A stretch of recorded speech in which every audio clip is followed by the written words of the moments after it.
Welcome to another Simon & Schuster audio presentation. The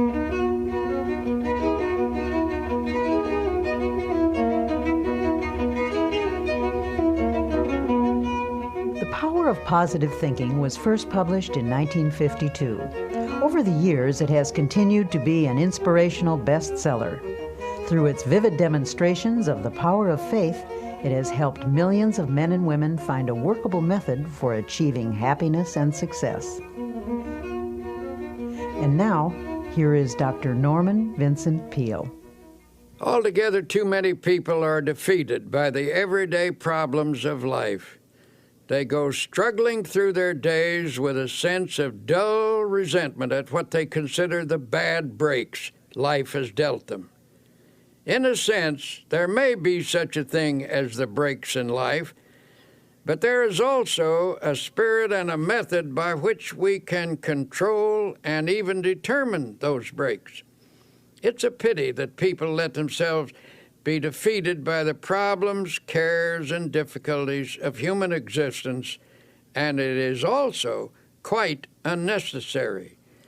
At the time I wrote The Power of Positive Thinking, it never occurred to me that several million copies would be sold. I am grateful for this, not because so many books were sold, but because I've been privileged to suggest a simple, workable philosophy of living to so many people. The dynamic laws which my book teaches were learned the hard way by trial and error in my personal search for a way of life. I found in these laws solutions to my problems, and as I realized their power, I wanted to share my experience with others. I wrote the book out of deep concern for the pain and struggle of human existence. The examples and techniques I present show that you don't have to be defeated by anything, that you can have peace of mind, improved health, and a never-ceasing flow of energy. Positive thinking is both a philosophy and an expression of faith. It teaches the cultivation of peace of mind, not as an escape from problems, but as a practical approach to creating a life that is personally and socially worthwhile. The way of life to which this book is a witness is very wonderful. Although the road can be a difficult one, it is also full of hope and victory and even joy. It is my sincere hope that you will take these principles to heart and discover for yourself how the power of positive thinking can truly change your life. The greatest secret for eliminating the inferiority complex, which is another term for profound self-doubt, is to fill your mind to the overflowing with faith. Develop a tremendous faith in God, and that will give you a humble yet soundly realistic faith in yourself. And how do you acquire this dynamic faith? Well, the answer begins with the study of the Scriptures and the use of prayer, lots of prayer. The Scriptures say, according to your faith be it unto you. The bigger your problem, the bigger your prayer should be. Drive your prayers deep into your doubts, into your fears and insecurities.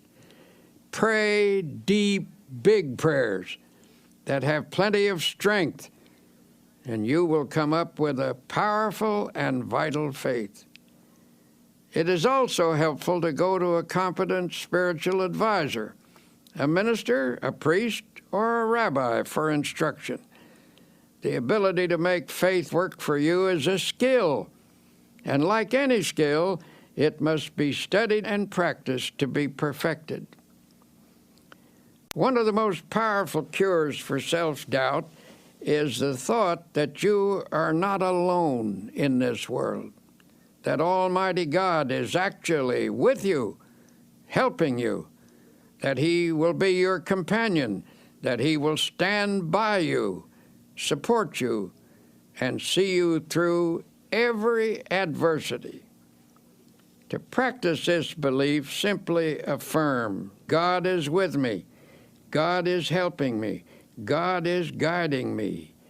Spend several minutes each day visualizing God's presence. Then practice believing that affirmation. Go about your business on the assumption that what you have affirmed and visualized is absolutely true. The release of power and confidence which this procedure stimulates will astonish you. Along with prayer and study of the Scriptures, another very effective way to build self-confidence is by suggesting confidence concepts to yourself. If your mind is obsessed by thoughts of insecurity and inadequacy, that is, of course, because such thoughts have dominated your thinking over a long period of time. You must give your mind a different and more positive thought pattern, and that requires discipline.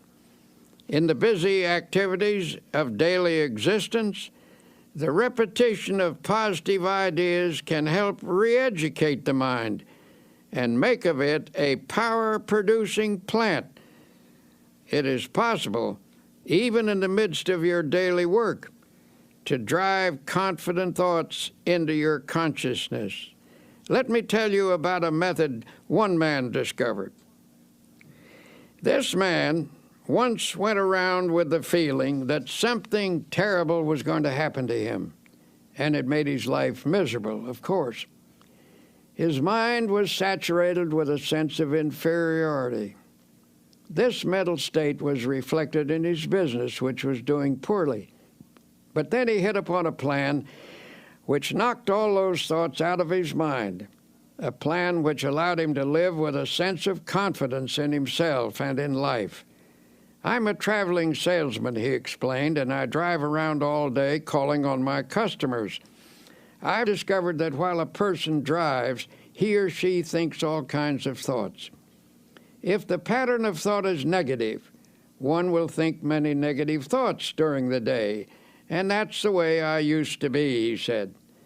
I used to drive around all day between calls with my mind full of fear and defeat. And that is one of the reasons my work was going so poorly. Then he showed me his plan. In his glove compartment, he kept a pack of small cards. He chose one and clipped it on the instrument panel of his car. It read, "If you have faith, nothing shall be impossible unto you." He pulled out another which read, "If God be for us, who can be against us?" He told me that as he drove around, he memorized these thoughts.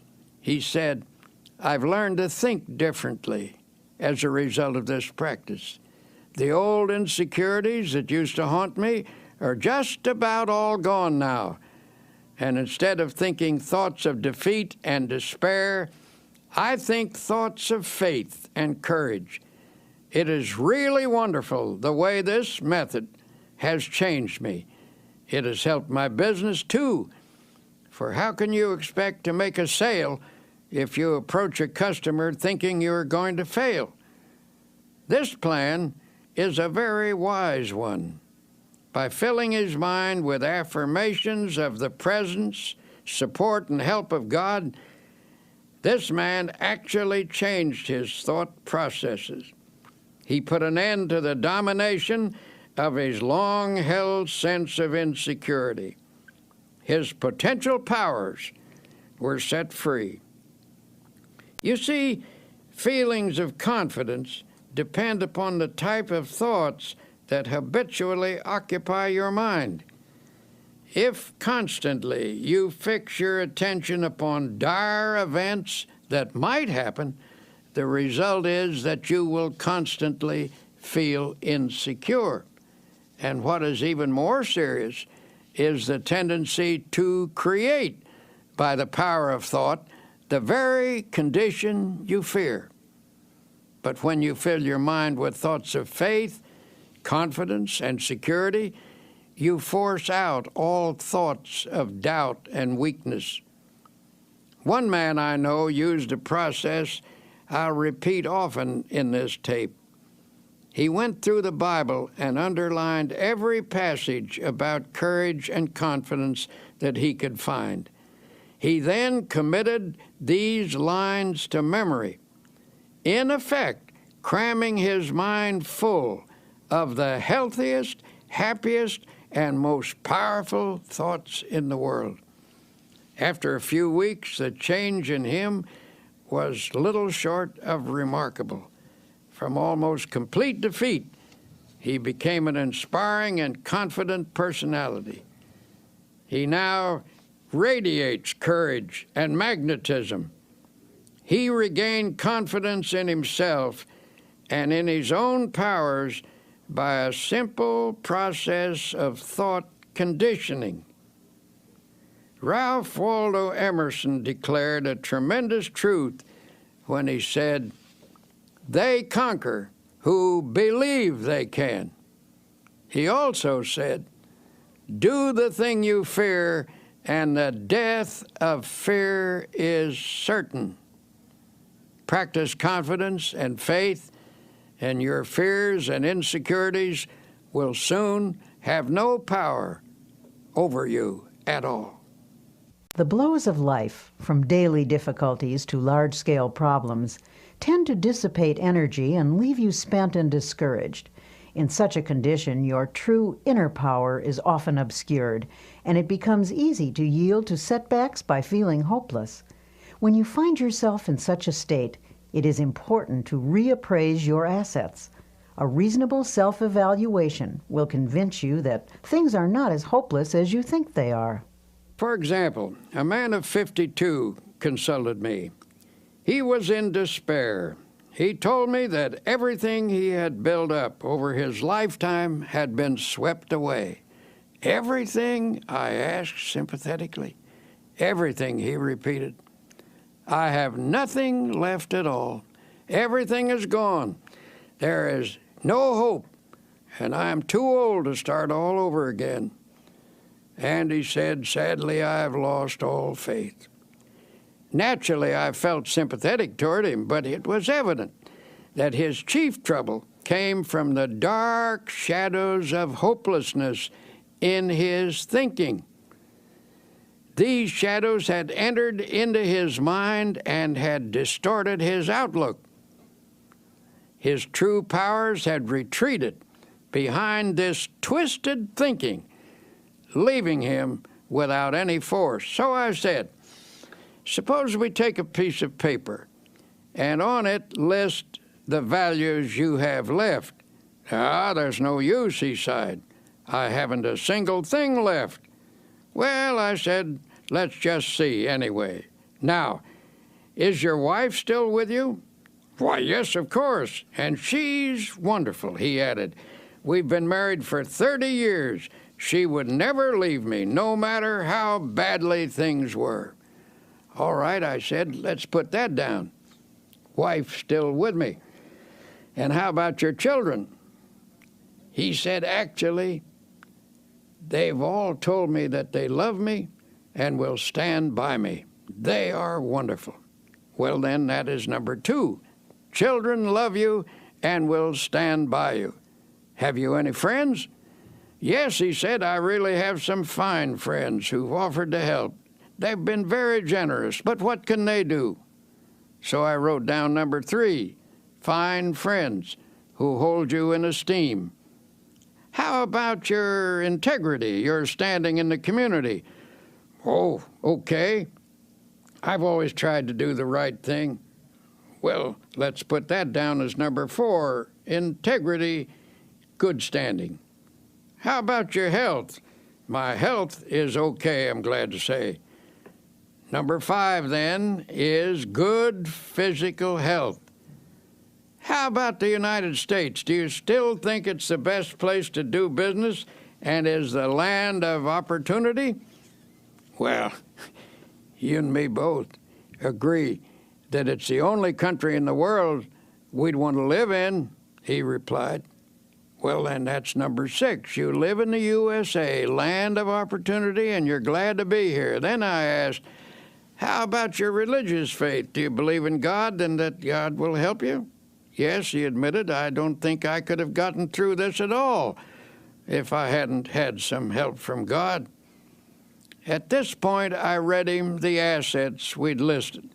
Then I shoved it across the table to him. Take a look at that, I said. You've got quite a total of assets there. I thought you told me everything had been swept away. He grinned sheepishly. I guess I never thought of the situation that way. Perhaps things aren't so bad at that, he said pensively. Maybe I can start all over again. If I could just get some confidence, if I could just get the feel of some power inside me. Well, in time, he did get that feeling, and he did start all over again.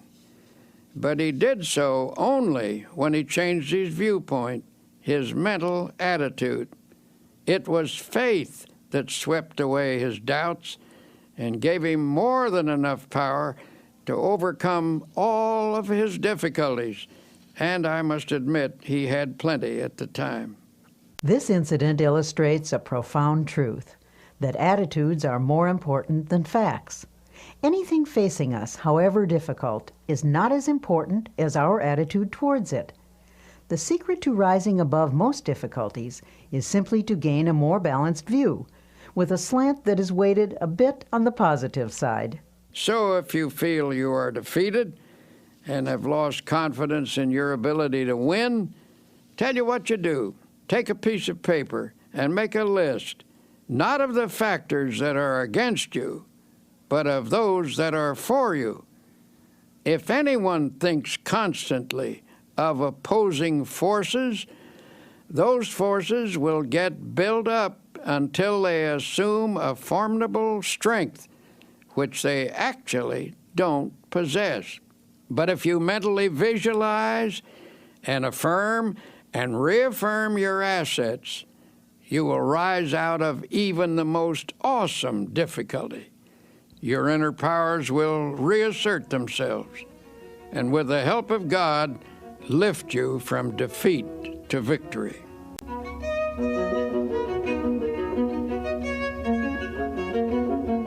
To help you start building up your self-confidence, here are 7 suggestions. 1. Create a mental picture of yourself as a success. Hold on to this picture tenaciously. Never permit it to fade. Since your mind tries to complete what it pictures, always picture success, no matter how badly things seem to be going at the moment. Whenever a negative thought about your personal power comes to mind, deliberately voice a positive thought to cancel it out. 2. Don't build up obstacles in your imagination. Minimize them instead. Problems should be seen for what they are and never inflated by fearful thoughts. 3. Don't be awestruck by other people or try to copy them. Remember that most people, despite a confident appearance, are often as scared and as doubtful of themselves as you are. 4. Get a competent counselor to help you understand the origin of your feelings of inferiority and self-doubt. These feelings often begin in childhood. Self-knowledge leads to a cure. 5. Each day, practice the following affirmation. Repeat it out loud if possible. I can do all things through Christ who strengthens me. Here's another dynamic affirmation. If God be for us, who can be against us? 6. Make what you think is a true estimate of your own ability, then raise it 10%. Don't become egotistical, but develop a wholesome self-respect.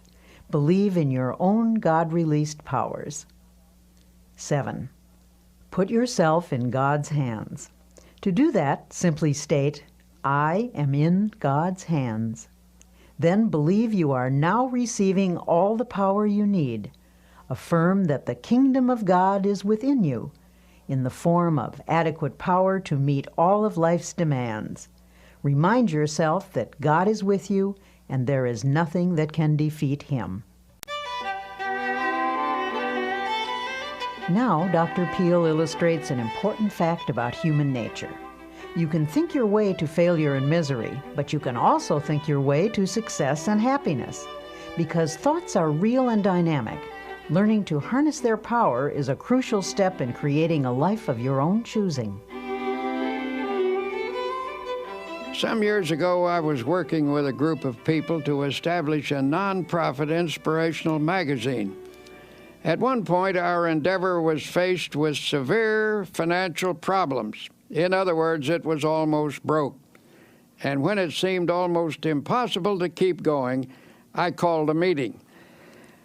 I invited a woman who had once contributed a nice sum to this magazine, hoping that lightning might strike twice in the same place. But this time, she said she would give us something of greater value than money. This rather surprised us, for under the circumstances, we couldn't think of anything more valuable than money. When she told us she was going to give us a creative idea, we didn't jump with enthusiasm. All we could think was, how can we pay our bills with an idea? But, as it turned out, an idea is precisely what helped us pay our bills. Every achievement in the world was first initiated as a creative idea. First the idea, then faith in it, then the means of implementing the idea. That is the way success proceeds. This woman continued. Now she said, here is the idea. What is your present trouble? Your trouble is that you lack everything, don't you? You lack money, you lack subscribers, you lack equipment, you lack courage.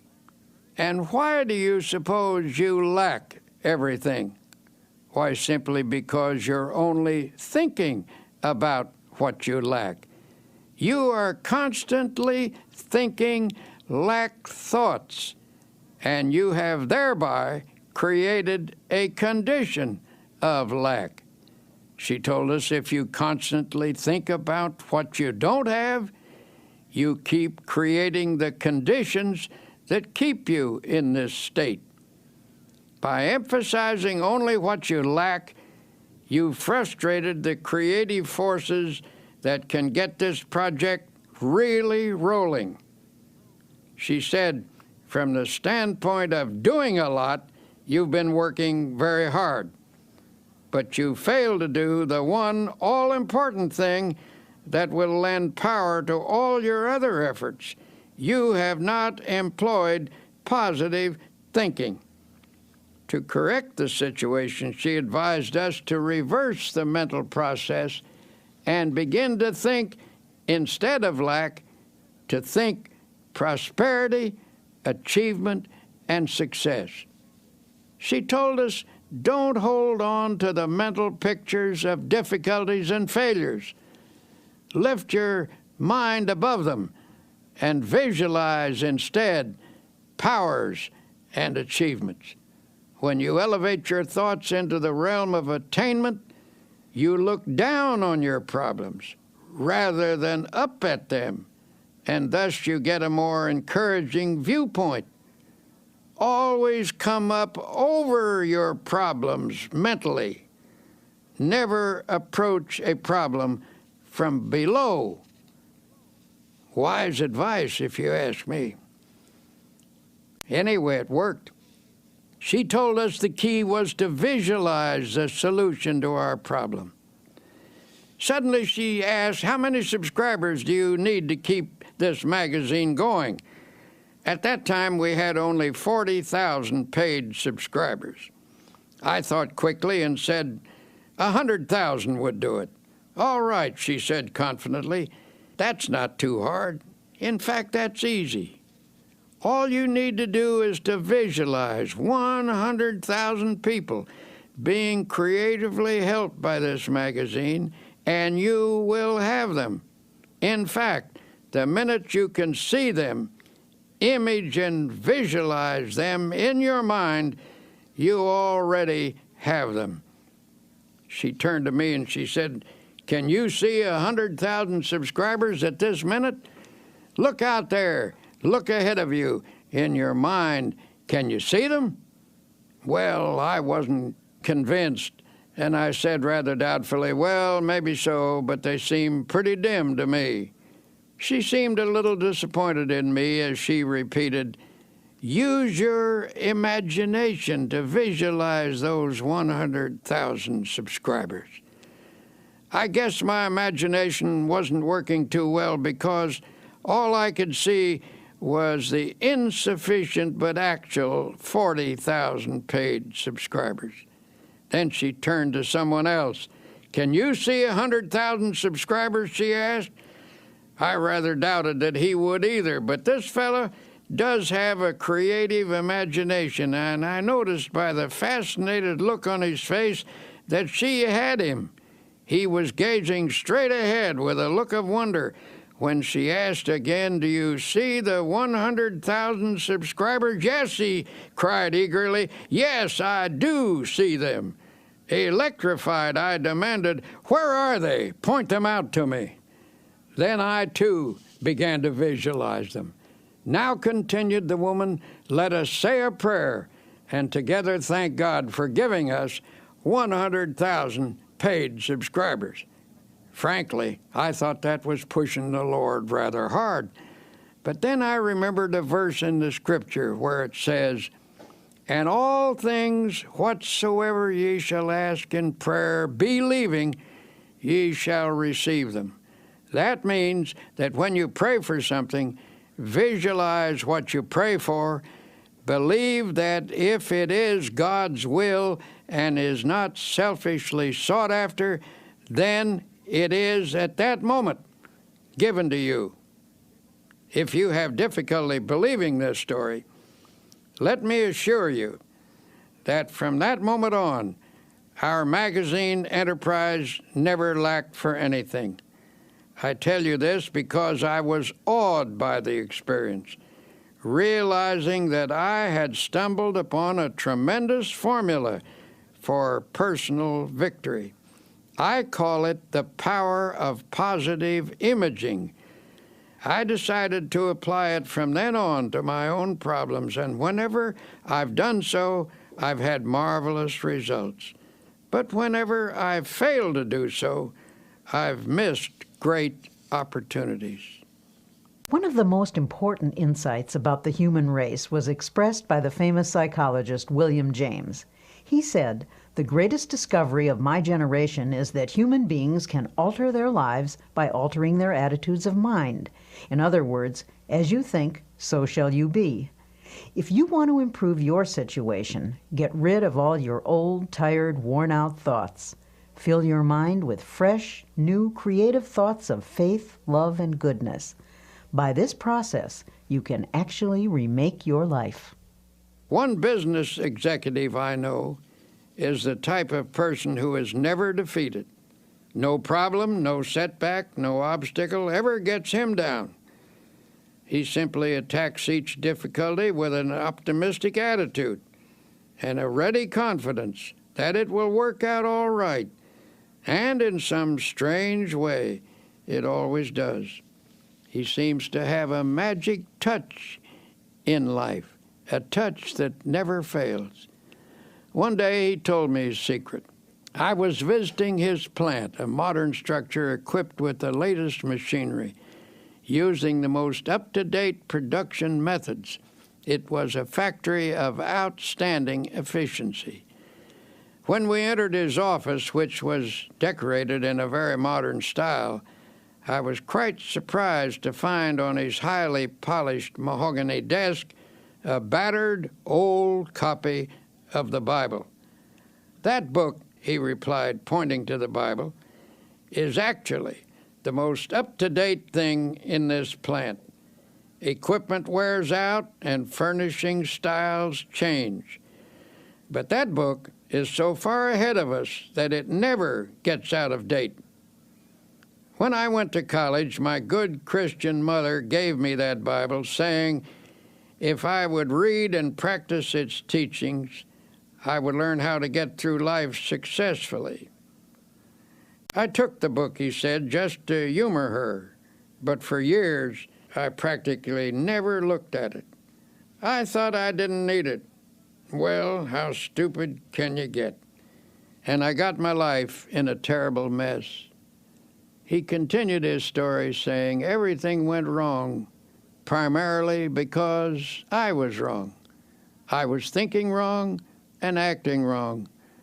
I succeeded at practically nothing, failed at almost everything. Now I realize that my principal trouble was wrong thinking.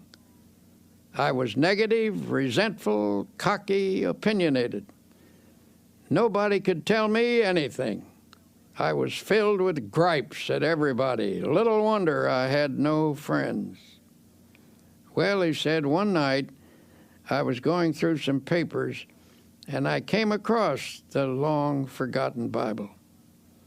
It brought up old memories, and I started to read it aimlessly. It's strange how things happen, how in just a moment of time, everything can become different. As I read, a sentence leaped up at me, a sentence that changed my life. And when I say changed, I mean changed. Here is the sentence this man quoted. "The Lord is the strength of my life. In this will I be confident." I don't know why that one line affected me so, he went on, but it did. I now know that I was weak and a failure because I had no faith, no confidence. But when I read that line, something clicked in my mind. I guess I had what they call a spiritual experience. I decided to put my faith in God thereafter and sincerely try to do my best, following the principles laid down in the Bible. As I did so, I began to get hold of a new set of positive thoughts. In time, my old ways of thinking faded away, and these new thoughts took over and remade me. This incident illustrates an important fact about human nature, which is you can think your way to failure and misery, but you can also think your way to success and happiness.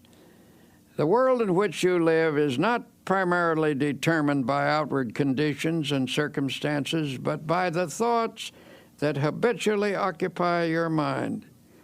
As Emerson declared, a man is what he thinks about all day long. It has been said that thoughts are things, that they actually possess dynamic power. You can actually think yourself into or out of situations.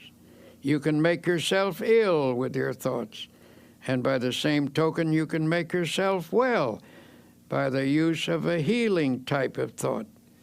Think positively, and you create an atmosphere that nurtures the development of positive outcomes. At this very moment, potential positive ideas are working in your mind. By releasing and developing these ideas, you can solve your financial problem or your business situation or anything. The practical use of your creative, positive thought pattern can remake your life, and you along with it.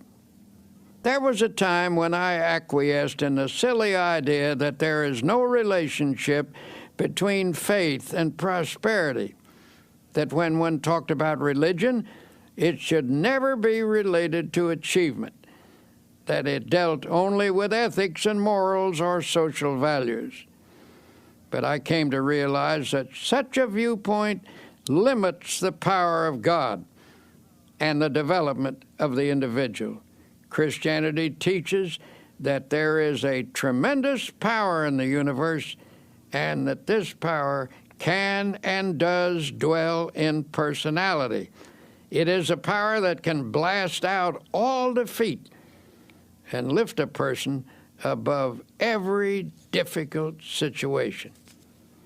We have seen the demonstration of atomic energy. We know that astonishing and enormous energy exists in the universe. This same force of energy resides in the human mind.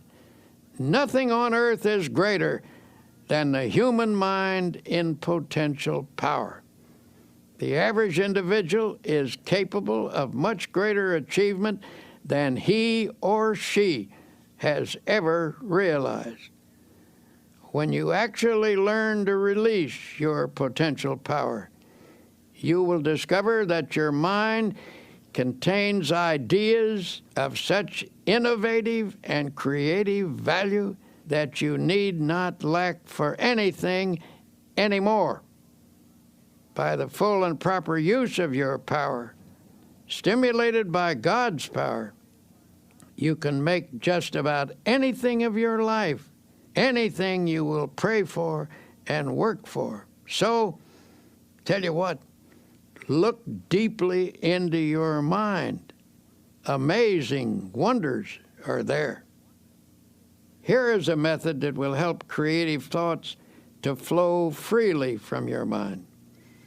First, quiet your mind so that inspirations may rise from its depths. Believe that God is now, this minute, helping you. Form a picture in your mind of your life as it should be. Believe in it. Pray about it. Work at it. Never give up on it. Organize your life on a spiritual basis so that God's mighty principles really go to work within you. You will find that here is one of the greatest laws in the universe, and it's stated in 3 words: believe and succeed.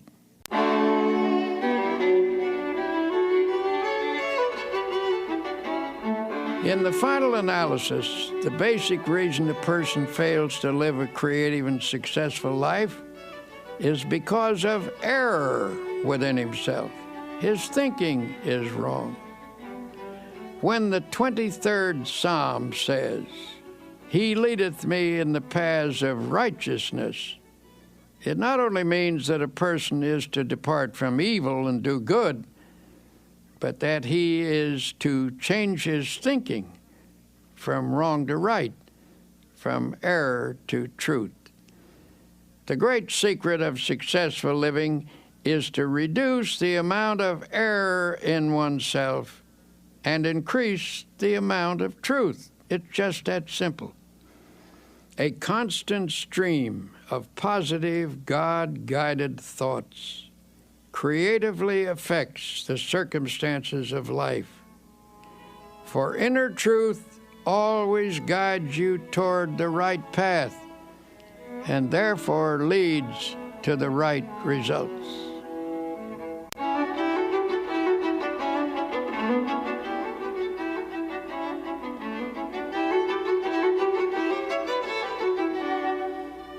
Here are some practical suggestions for changing your mental attitude from negative to positive. Such a change will release the kinds of thoughts that can help you make creative changes in your circumstances. 1.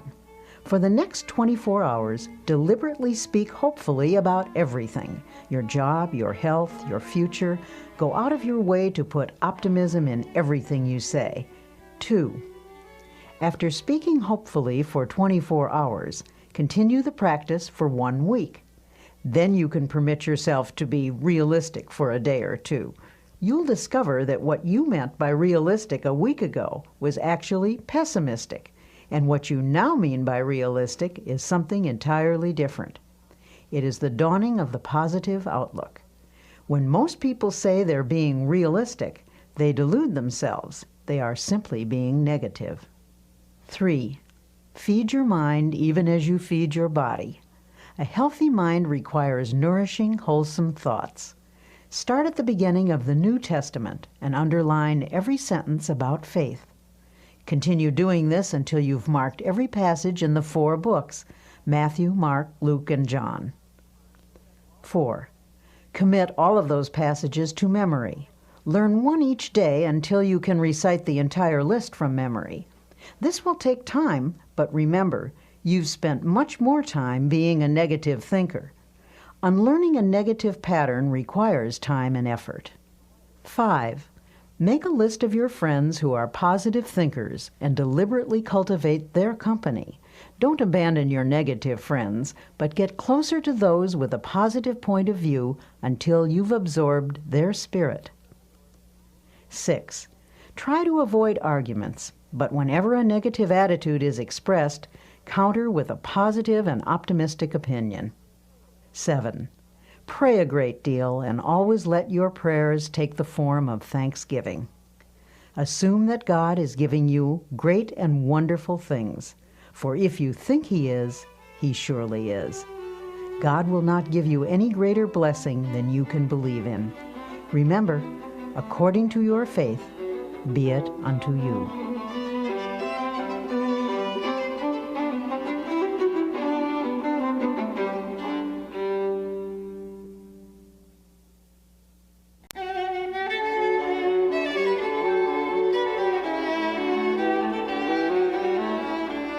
We've all had problems from time to time, and for some of us they've been so large we're tempted to think that no power on earth can save us. You'll see that some people don't look at things that way. They've found there is an answer to every problem. There is a power that can help. Prayer. Personally, I believe that prayer is a sending out of vibrations from one person to another and to God. The entire universe is in vibration. The air is filled with vibration. There are vibrations even in the molecules of a table. The reaction between two human beings is in vibration. When you send out a prayer for another person, you are activating the forces of a spiritual universe.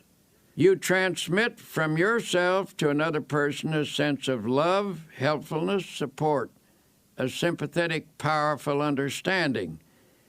In this process, you awaken the creative vibrations through which God brings to pass the good things you pray for. Prayer power is a manifestation of energy. Just as there are scientific techniques for the release of atomic energy, so are there procedures for the release of spiritual energy through prayer. Tension and other related troubles can result from a lack of inner harmony, but it is remarkable how prayer restores the harmonious functioning of body and soul.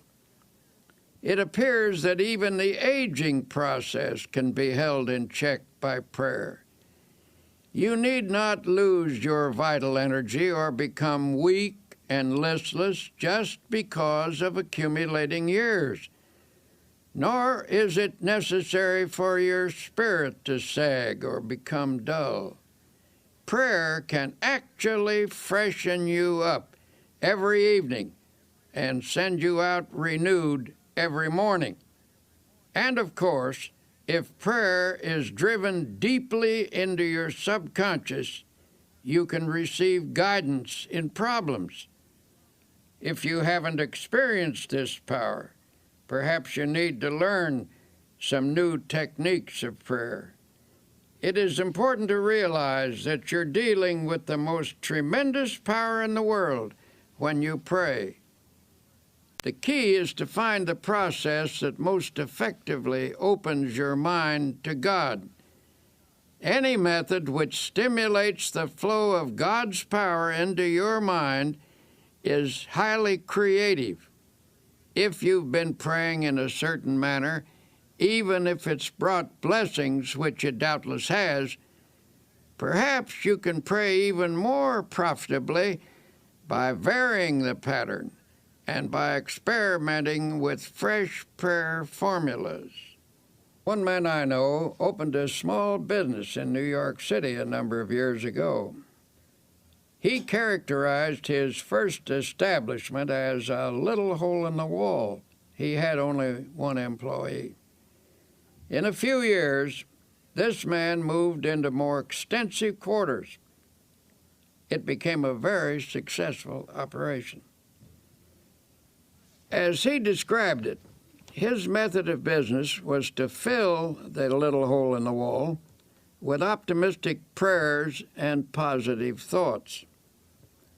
He declared that hard work, positive thinking, fair dealing, right treatment of people, and the proper kind of praying always gets results.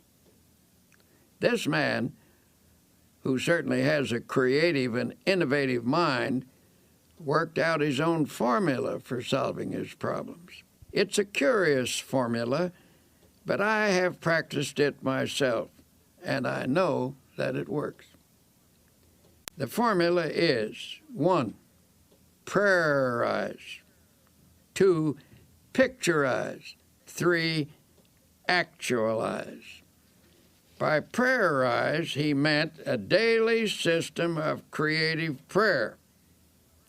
When a problem arose, he talked it over with God very simply and directly. He didn't talk to God as to some vast and far-off shadowy being, but conceived of God as being with him there in his office, in his home, on the street, in his car, always nearby as a partner and close associate. He took seriously the biblical injunction to pray without ceasing. He interpreted this to mean that he should go about the business of each day, discussing with God in a natural manner the questions and decisions that had to be resolved. He filled his daily life full of prayer. That is to say, he lived by prayer. For example, he would say, "What will I do about this, Lord?" Or, "Give me a fresh insight on this, Heavenly Father." The presence of God finally came to dominate his conscious and ultimately his unconscious thinking. In effect, he prayerized his daily life and business. The second point in his formula of creative prayer is to picturize. We've all seen how the person who assumes success tends to already have success. People who assume failure tend to have failure. When either failure or success is pictured, there is a very strong tendency for that picture to actualize as fact and become reality. To assure something worthwhile happening, therefore, first pray about it and test it according to God's will. Then print a picture of it on your mind as happening, holding that image firmly in consciousness. Continue to check that picture to God's will, that is to say, put the matter in God's hands and follow God's guidance. Work hard and intelligently, thus doing your part to achieve success in the matter. Practice believing and continue to hold the picture firmly in your thoughts. Do this, and you will be astonished at the ways in which that which is visualized comes to pass. For example, a woman became aware she and her husband were drifting apart. Theirs had been a happy marriage, but the wife became preoccupied with social affairs, and the husband had gotten super busy. Before they knew it, the old-time close companionship was gone.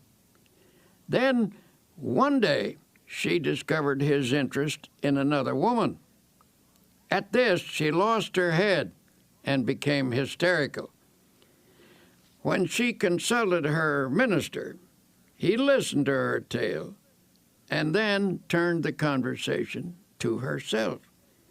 She admitted that she had become self-centered, sharp-tongued, and nagging. She then confessed that she had never felt herself the equal of her husband. Her sense of inferiority had made her retreat actually into antagonism.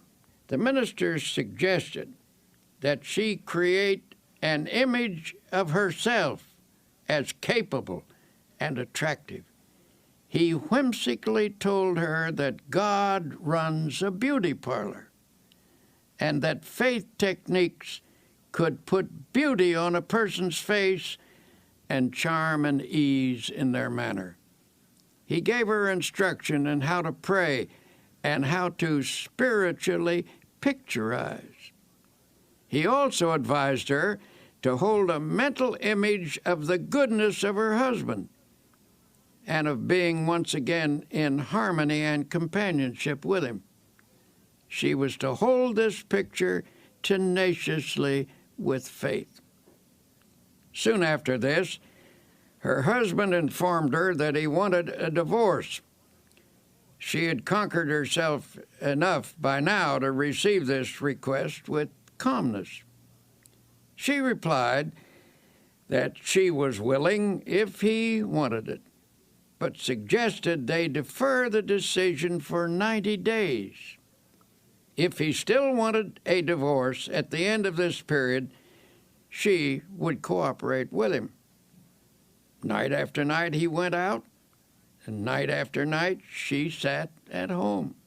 But now she pictured him as seated in his old chair. She painted an image of him there, comfortably reading as in the old days. She visualized him puttering around the house, painting and fixing things as he used to do. She visualized the two of them playing golf together and taking hikes as they once did. She maintained this picture with steady faith, and one night, what do you know? There he actually sat in his old chair. She looked twice to be sure that it was the reality rather than the picturization. But perhaps a picturization is a reality, for at any rate, the actual man was actually there. After that night, he still went out occasionally, but more and more frequently, he sat in his chair. Then he began to read to her, as in the old days. Finally, one sunny Saturday afternoon, he asked, "What do you say to a game of golf?" The days went by pleasantly until she realized that the 90th day had arrived. That evening she said quietly, "Bill, this is the 90th day." "What do you mean?" he asked, puzzled. "The 90th day. Why, don't you remember? We agreed to wait 90 days to settle that divorce matter, and this is the day." He looked at her for a moment, and then, hidden behind his paper, he casually turned a page and said, "Don't be silly. I couldn't possibly get along without you. Where did you get the idea I would ever leave you?" When the New Testament says the kingdom of God is within you, it is informing us that God has provided us with all the potential abilities we need. It is up to us to tap and develop those powers. A man I know is the chief of 4 executives in a successful company. At regular intervals, these men have idea sessions. The purpose of these meetings is to tap all the creative ideas lurking in the minds of any of the 4. For this session, they use a room without telephones, buzzers, or other usual office equipment. Before starting this session, the group spends 10 minutes in silent prayer and meditation. They conceive of God as creatively at work in their minds. Each prays and meditates silently in his own way. Following the quiet period, all start talking, pouring out ideas that have come to their minds. Memos of the ideas are written on cards and thrown on the table. No one is permitted to criticize any idea at this point, for they believe that argument can stop the flow of creative thought. The cards are gathered up to be evaluated at a later session which follows this idea tapping session, where thinking is stimulated by prayer power. As one of the executives explained, we've come up with insights that not only show on our bottom line, but which have given us a new feeling of confidence. Beyond that, a deeper feeling of fellowship among the four of us has grown, and this has spread to others as well. Alert people everywhere are finding that by trying prayer power, they feel better, work better, sleep better, are better. A young woman came to me a while ago and admitted that she was filled with hate, jealousy, and resentment. She was also very apprehensive, always worrying about her children, that they would be sick or get into an accident or fail in school or something. Her life was an unhappy mixture of fear and worry. I told her that the practice of creative prayer could change her life. I suggested that she pray every day at the time the children were coming home from school and make her prayers an affirmation of God's protective care. Doubtful at first, she became a most enthusiastic practitioner of prayer. Here's what she wrote to me. My greatest progress dates from the time you told me that every day is a good day if you pray. I began to put into practice the idea of affirming that this would be a good day the minute I woke up in the morning, and I can positively say that I haven't had a bad or upsetting day since that time. The amazing thing is that my days actually haven't been any smoother or any more free from petty annoyances than they ever were, but they just don't seem to have the power to upset me anymore. Every night I begin my prayers by listing all the things for which I am grateful, little things that added to the joy of the day. I know that this habit has geared my mind to pick out the nice things and forget the unpleasant ones. The fact that for 6 weeks I have not had a single bad day and have refused to get downhearted with anyone is really marvelous to me. Millions of people find tremendous power each day through prayer. Here are 10 suggestions for achieving effective results from your prayers. 1. Set aside a few minutes each day. Do not say anything. Simply practice thinking about God. This will make your mind spiritually receptive. 2. Pray out loud using simple, natural words. Tell God anything that's on your mind. Talk to God in your own language. 3.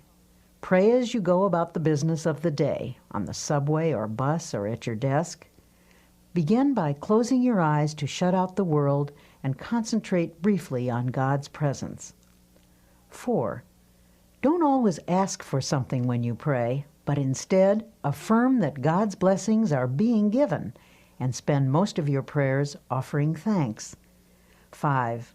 Pray with the belief that sincere prayers can reach out and surround your loved ones with God's love and protection. 6. Never use a negative thought in prayer. Only positive thoughts get results. 7. Always express willingness to accept God's will. Ask for what you want, but be open to take what God gives you. It may be better than what you ask for. 8. Practice the attitude of putting everything into God's hands. Ask for the ability to do your best and then leave the results confidently to God. 9. Pray for people you do not like or who have mistreated you. Resentment is the first obstacle to spiritual power. 10. Make a list of people for whom to pray. The more you pray for others, especially those not connected with you, the more the good results of prayer will come back to you.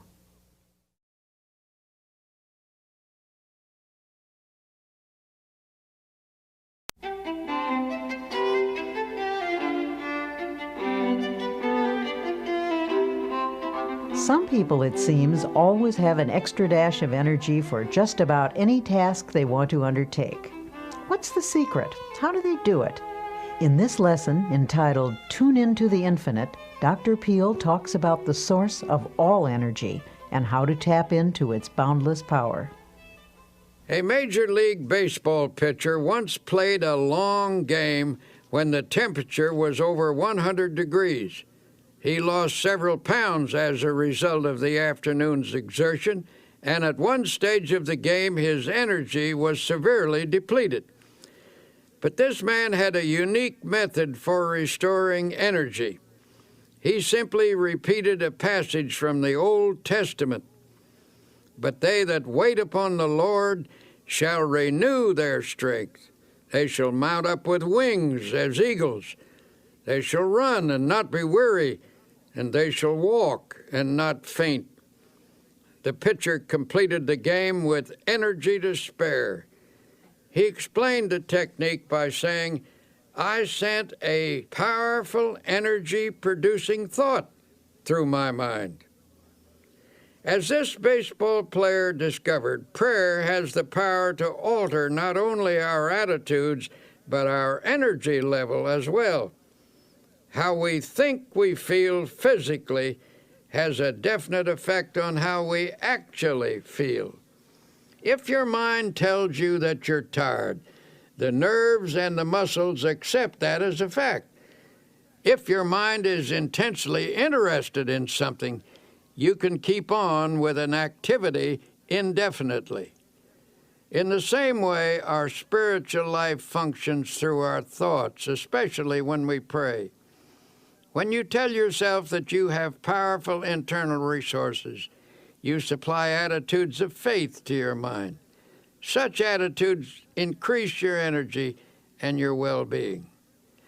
A friend of mine, a man full of vitality and vigor, says that he goes to church regularly to get his batteries recharged.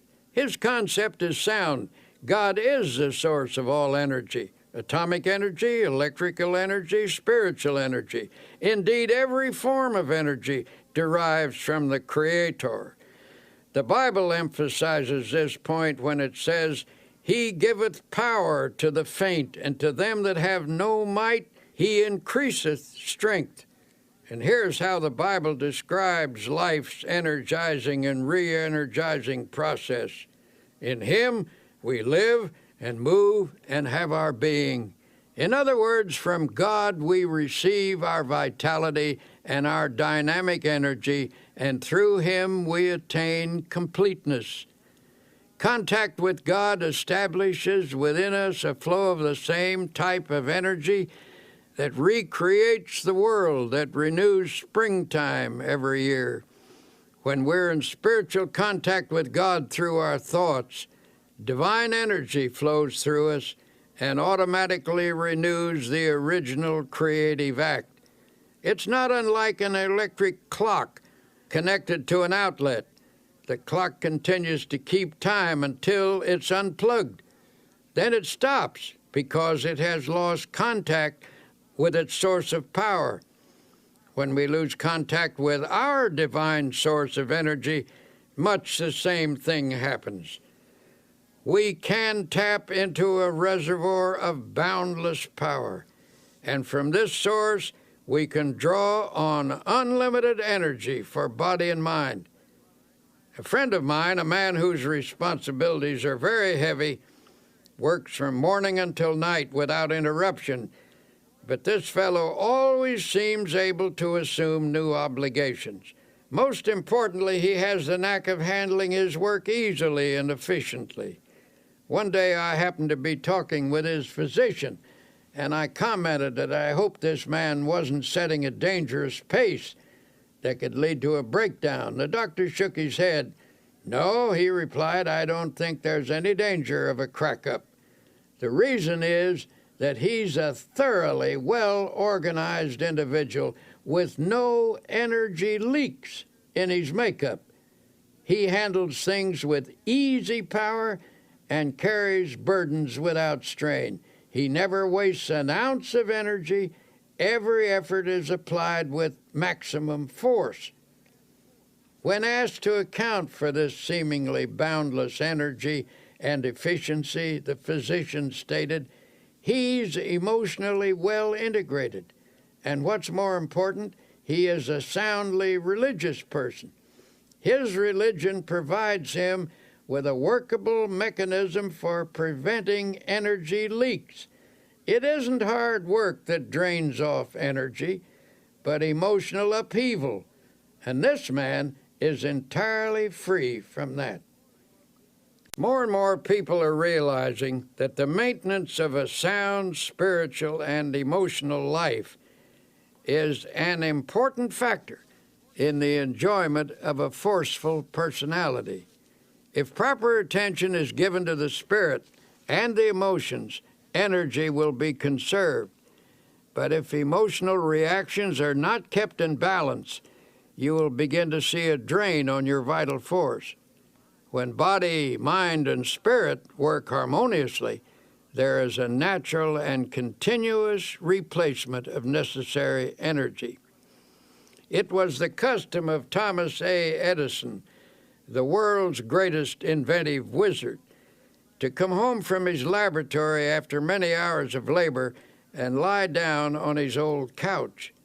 His wife said he would fall asleep as naturally as a child. In perfect relaxation, he would sink into a deep and untroubled slumber. After 3 to 5 hours, he would become instantly wide awake, completely refreshed, and eager to return to his work. When she was asked to analyze her husband's ability to rest in such a natural and complete manner, Mrs. Edison said, "He was nature's man." By that she meant that he was completely in harmony with nature and with God. He was free from obsessions, disorganization, conflict, mental quirks, and emotional instability. He worked until he needed to sleep. Then he slept soundly, arose, and returned to his work. He lived a long life and was in many respects the most creative mind ever to appear on the American continent. He drew his energy from emotional self-mastery, the ability to relax completely, his amazingly harmonious relationship with the universe, caused nature to reveal to him its inscrutable secrets. Every great personality I have ever known, and I have known many, who has demonstrated the capacity for prodigious work, has been a person in tune with the infinite. Every such person seems in harmony with nature and in contact with divine energy. They haven't necessarily been pious people, but invariably they have been extraordinarily well organized from an emotional and psychological point of view.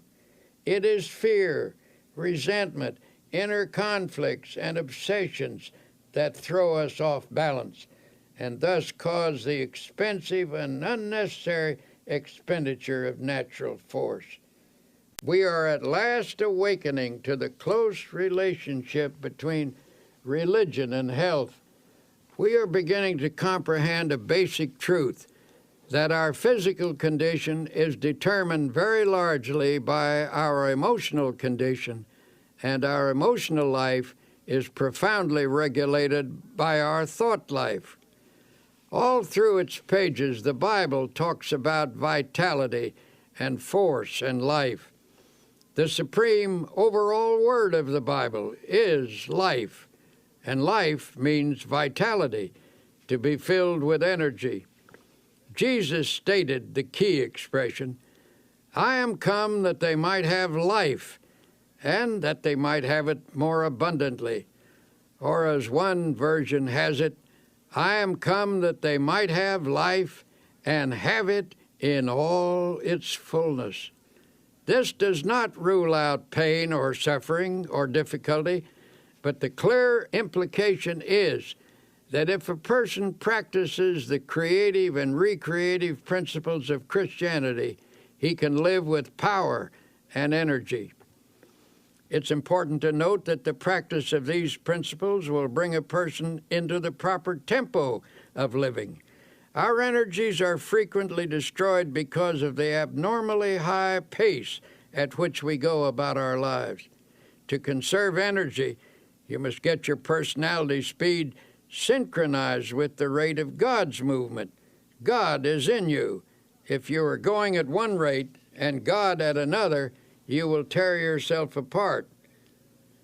Though the mills of God grind slowly, yet they grind exceedingly small. The mills of most of us grind very rapidly, and so they grind poorly.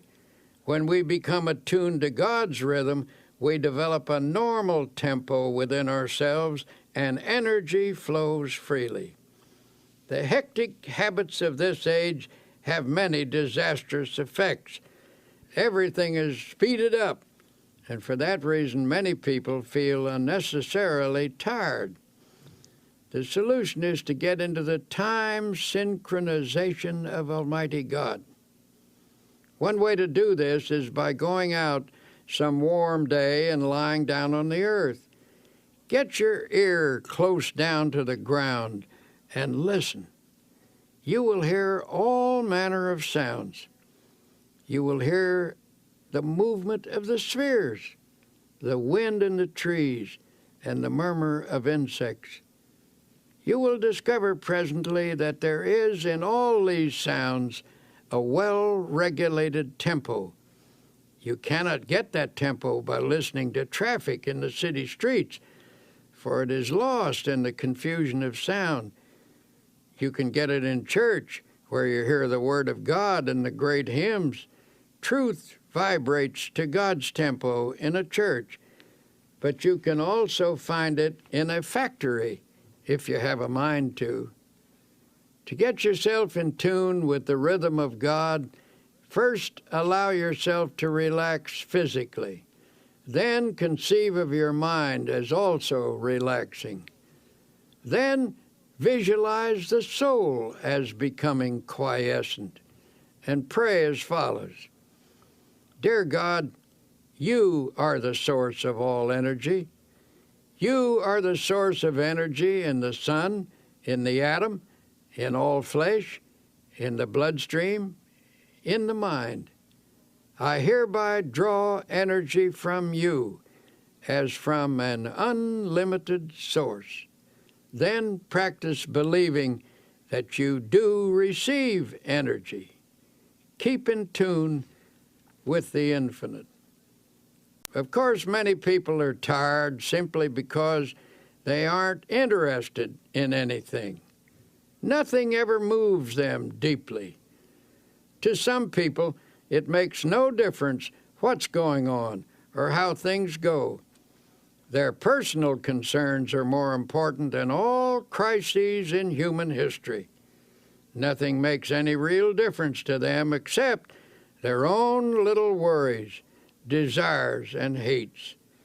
They wear themselves out by stewing about a lot of inconsequential things that amount to nothing. The surest way not to become tired is to lose yourself in something in which you have a profound conviction. A famous statesman finished his 7th speech of the day and still had energy to spare. I asked him why he wasn't tired, and he said, I believe absolutely in everything I said in those speeches. I'm enthusiastic about my convictions. And that's the secret. He was on fire for something. He was pouring himself out, and you never lose energy and vitality in so doing. You only lose energy when life becomes dull in your mind. When you're doing nothing, your mind gets bored, and then you feel tired. But you don't have to be tired. Get interested in something. Get absolutely enthralled in something. Throw yourself into it with abandon. Get out of yourself. Be somebody. Do something. Don't sit around moaning about things, reading the paper, saying, why don't they do something? The person who is out doing something isn't tired. The more you get absorbed in something bigger than yourself, the more energy you will have. You won't have time to think about yourself and get bogged down in your emotional difficulties. Another frequent cause of diminishing energy is staleness. The pressure, monotony, and unceasing continuity of responsibilities dull the freshness of mind which a person must have to approach his work successfully. During such dry periods, you have to expend much more energy to do with difficulty what you once did with comparative ease. A solution for this state of mind was employed by a businessman, the president of the board of trustees of a certain university. A professor who had once been outstanding and extraordinarily popular began to slip in teaching ability and in the power to stimulate his students. It was the verdict of the students, as well as the private opinion of the trustees, that this teacher must either recover his former teaching abilities or it would be necessary to replace him. The professor was told that the Board of Trustees was giving him a 6 months leave of absence with all expenses paid and with full salary. There was only one stipulation, that he go away to a place of rest and give himself over to gaining a complete renewal of strength and energy. The president of the board invited him to use a cabin which he himself owned in a wilderness setting and made the curious suggestion that he take no books except one, the Bible. He suggested that the professor's daily program be walking, fishing, some manual work in the garden, and an extended period of reading the Bible. He encouraged the professor to memorize as many passages as possible in order to saturate his mind with the great words and ideas which the book contains. He said, I believe that if you spend 6 months outdoors chopping wood, digging in the soil, reading the Bible, and fishing in deep lakes, you will become a new man. The professor agreed to this unique proposal. His adjustment to this radically different mode of life was an easier one than he or anyone who knew him expected. In fact, he was surprised to find that he actually liked it. After he became accustomed to active outdoor living, he discovered it had an immense appeal for him. He missed his intellectual associates and his reading for a while, but forced back upon the Bible, his only book, he became immersed in it. To his amazement, he found the Bible to be, as he put it, a library within itself. In the pages of the Bible, he found faith and peace and power. In 6 months, he was a new man. When he returned to teaching, his colleagues and students found him a person of compelling power and exciting inspiration. His staleness had gone, and the old-time energy returned. The spiritual retreat caused his power to surge again and renewed his zest for living. Here are a few suggestions for increasing your energy and vitality. 1. Remember, how you think you feel physically has a definite effect on how you actually feel. Tell yourself frequently that you have powerful internal resources. 2. God is the source of all energy. To tap into this boundless reservoir, repeat this affirmation.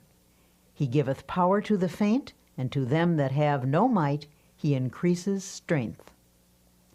3. Try to stay in harmony with nature and in contact with divine energy. People who are free of fear, resentment, inner conflicts, and obsessions have an abundance of energy because they don't waste their precious emotional resources. 4. Get interested in something.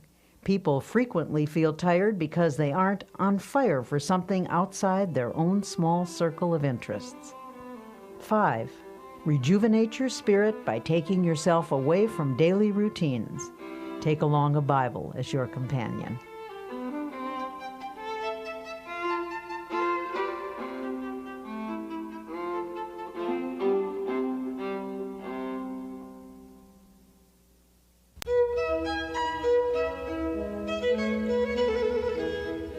In a chaotic world, a sense of inner harmony is increasingly difficult to achieve.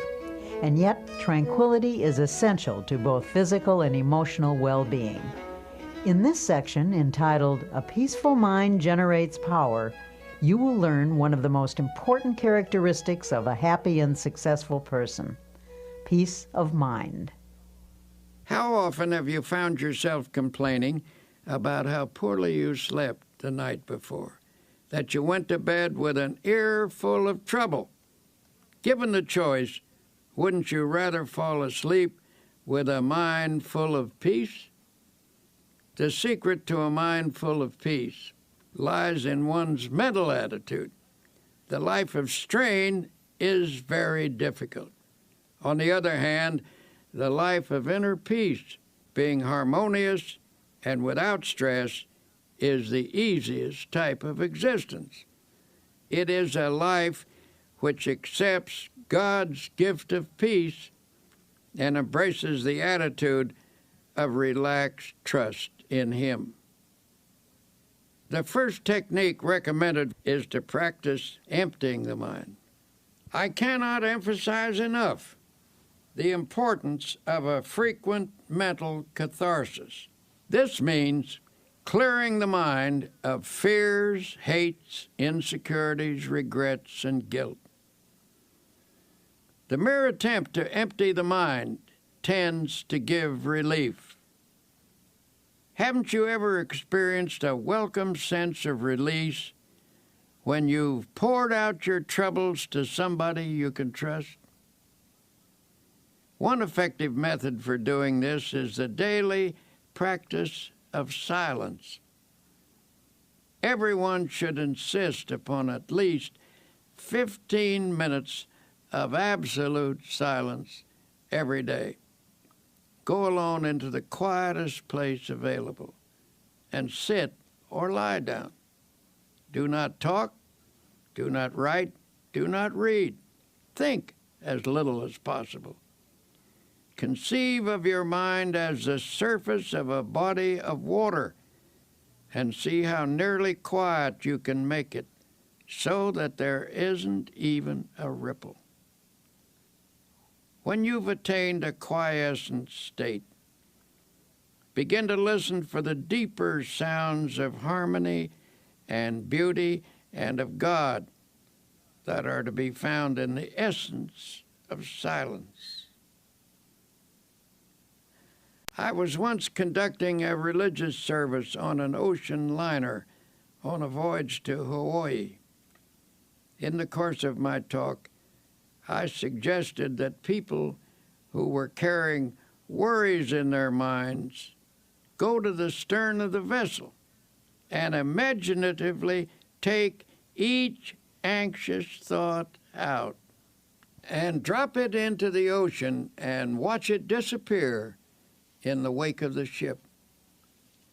It seemed an almost childlike suggestion, but a man who had quite a no-nonsense manner came to me later that day and said, "You know something? Every evening at sunset, as long as this voyage lasts, I'm going to drop all my worries overboard until I develop the ability to cast them entirely out of my consciousness at will. Every day I shall watch them disappear in the great ocean of time. Doesn't the Bible say something about forgetting those things that are behind? Of course, just emptying the mind is not enough. To prevent those old unhappy thoughts from sneaking in again, you must refill the mind immediately with creative and healthy thoughts.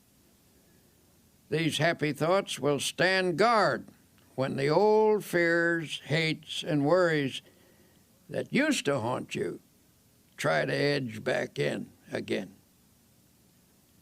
At intervals during the day, practice thinking a carefully selected series of peaceful thoughts. Let mental pictures of the most peaceful scenes you have ever witnessed pass across your mind. For example, you might see a beautiful valley filled with the hush of evening time as the shadows lengthen and the sun sinks to rest. Or you could recall the silvery light of the moon falling upon rippling waters, or the sea washing gently upon soft shores of sand. Serene images like these will work upon your mind as a healing medicine. You might also practice the techniques of repeating beautiful words out loud. Words have profound suggestive power, and there is healing in the very saying of them. Utter a series of panicky words, and your mind will immediately go into a mild state of nervousness. You will perhaps feel a sinking in the pit of your stomach that soon affects your entire body. If, on the other hand, you speak peaceful, quieting words, your mind will react in a peaceful manner. Use such words as, for example, tranquility. Repeat the word slowly several times. Tranquility is one of the most beautiful and melodic of all English words, and the mere saying of it tends to induce a tranquil state. It is also helpful to use lines from poetry. When peaceful quotations are dropped in the subconscious, they lubricate the mind with peace. Here is one from a 16th century mystic. Let nothing disturb you. Let nothing frighten you. Everything passes away except God. God alone is sufficient. The words of the Bible have a particularly strong therapeutic value.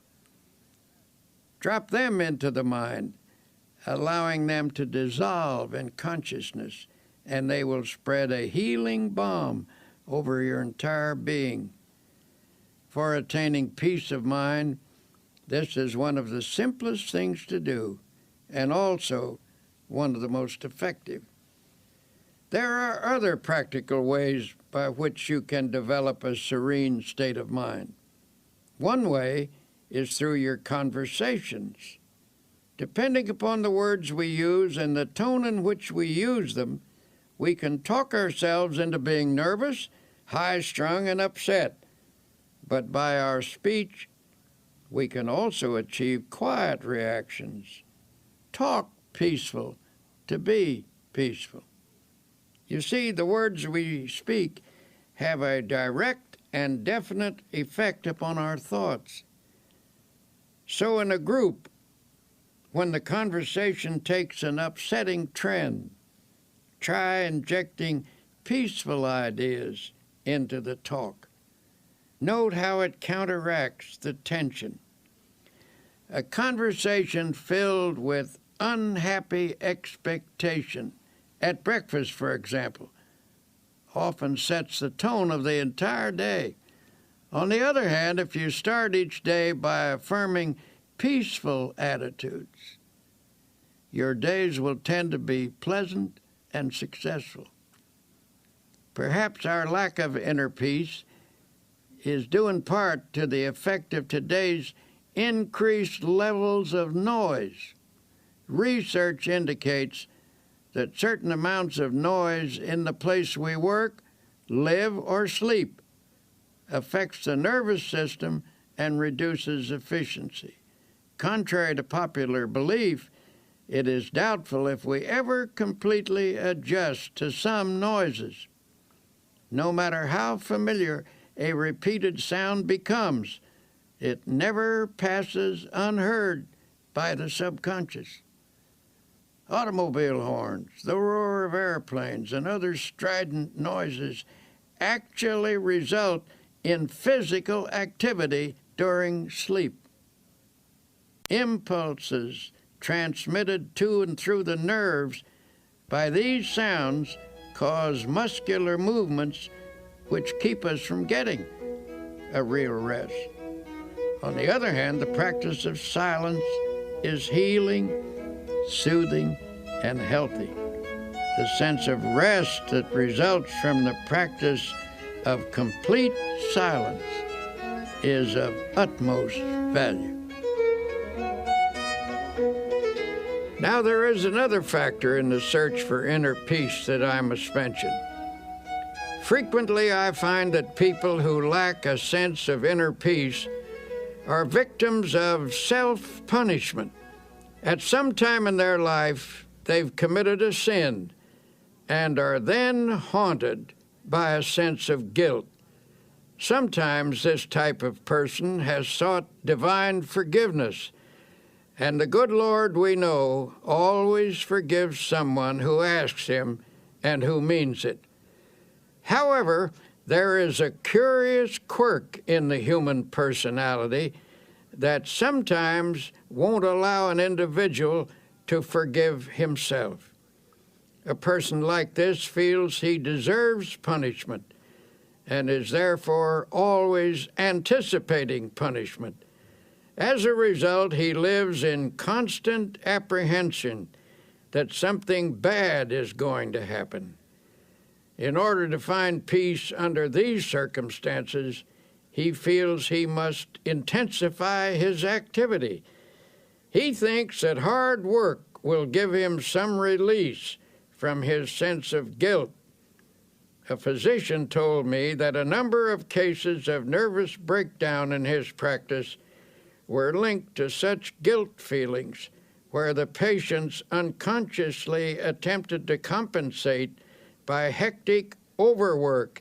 Then they attributed their breakdown not to a sense of guilt, but to their overworked condition. This doctor told me that such a breakdown needn't happen if only the patient could be released from his guilt.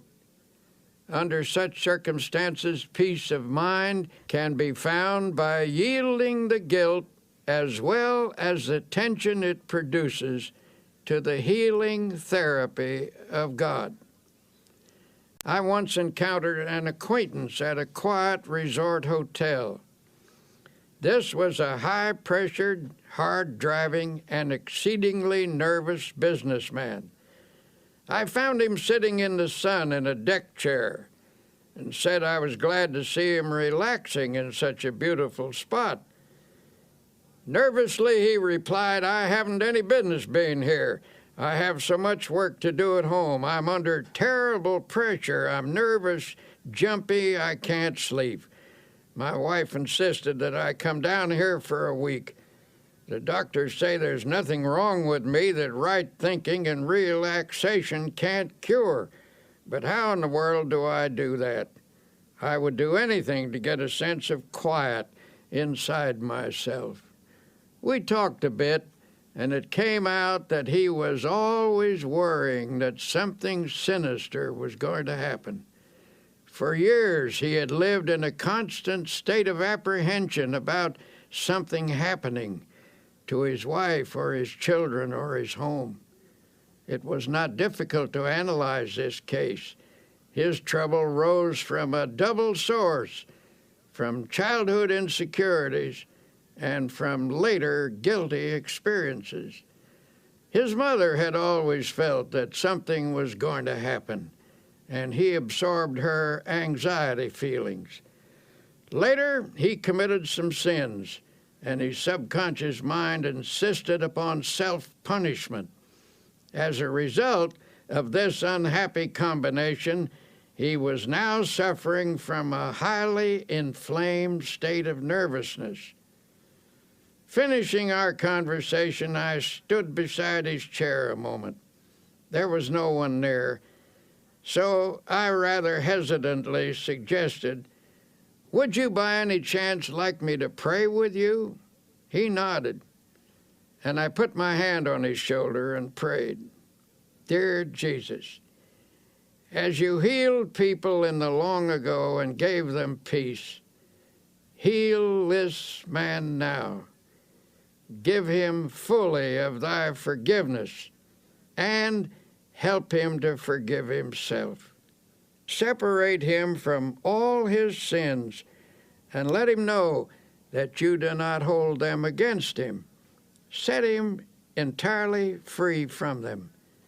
Then let thy peace flow into his mind, into his soul, and into his body." He looked up at me with a strange expression on his face and then turned away, for there were tears in his eyes. Months later, I ran into him in New York, and he said, "Something happened to me that day when you prayed for me. I felt a strange sense of quietness and peace." And he added, "healing." This man now goes to church regularly and reads the Bible every day.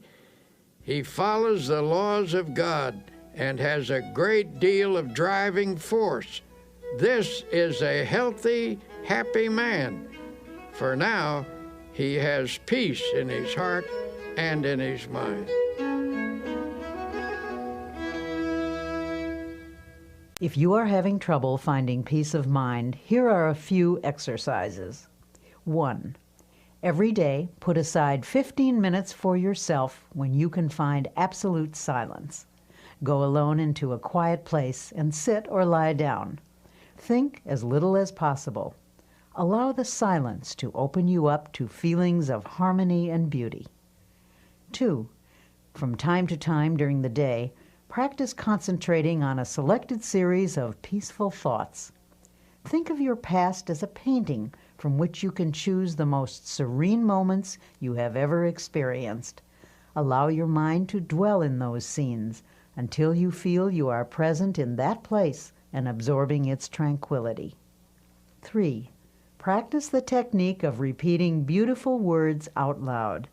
Words have profound powers of suggestion, and there is healing in the very saying of them. 4. The words of the Bible are especially therapeutic. Drop them into your mind, allowing them to dissolve in your consciousness, replacing negative thoughts.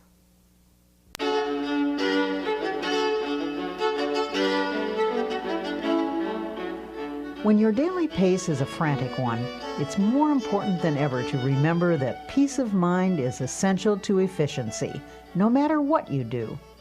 Dr. Peale's prescription for accomplishing more in your life is to relax for easy power through the healing properties of calmness and quiet.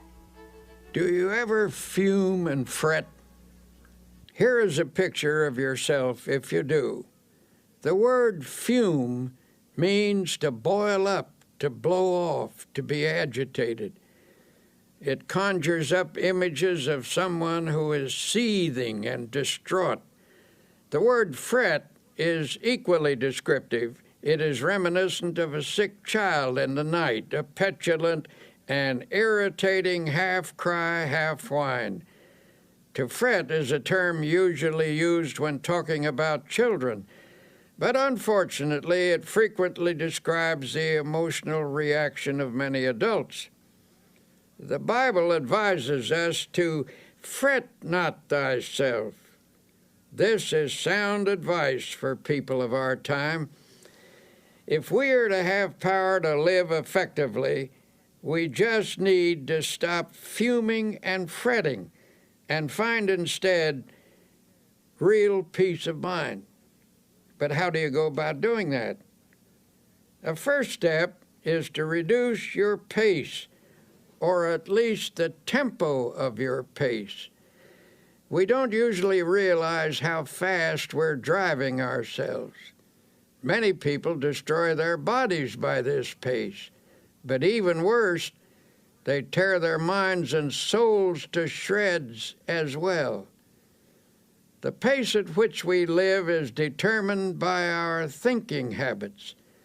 It's possible for someone to live a quiet, physical existence and yet maintain a fast tempo emotionally.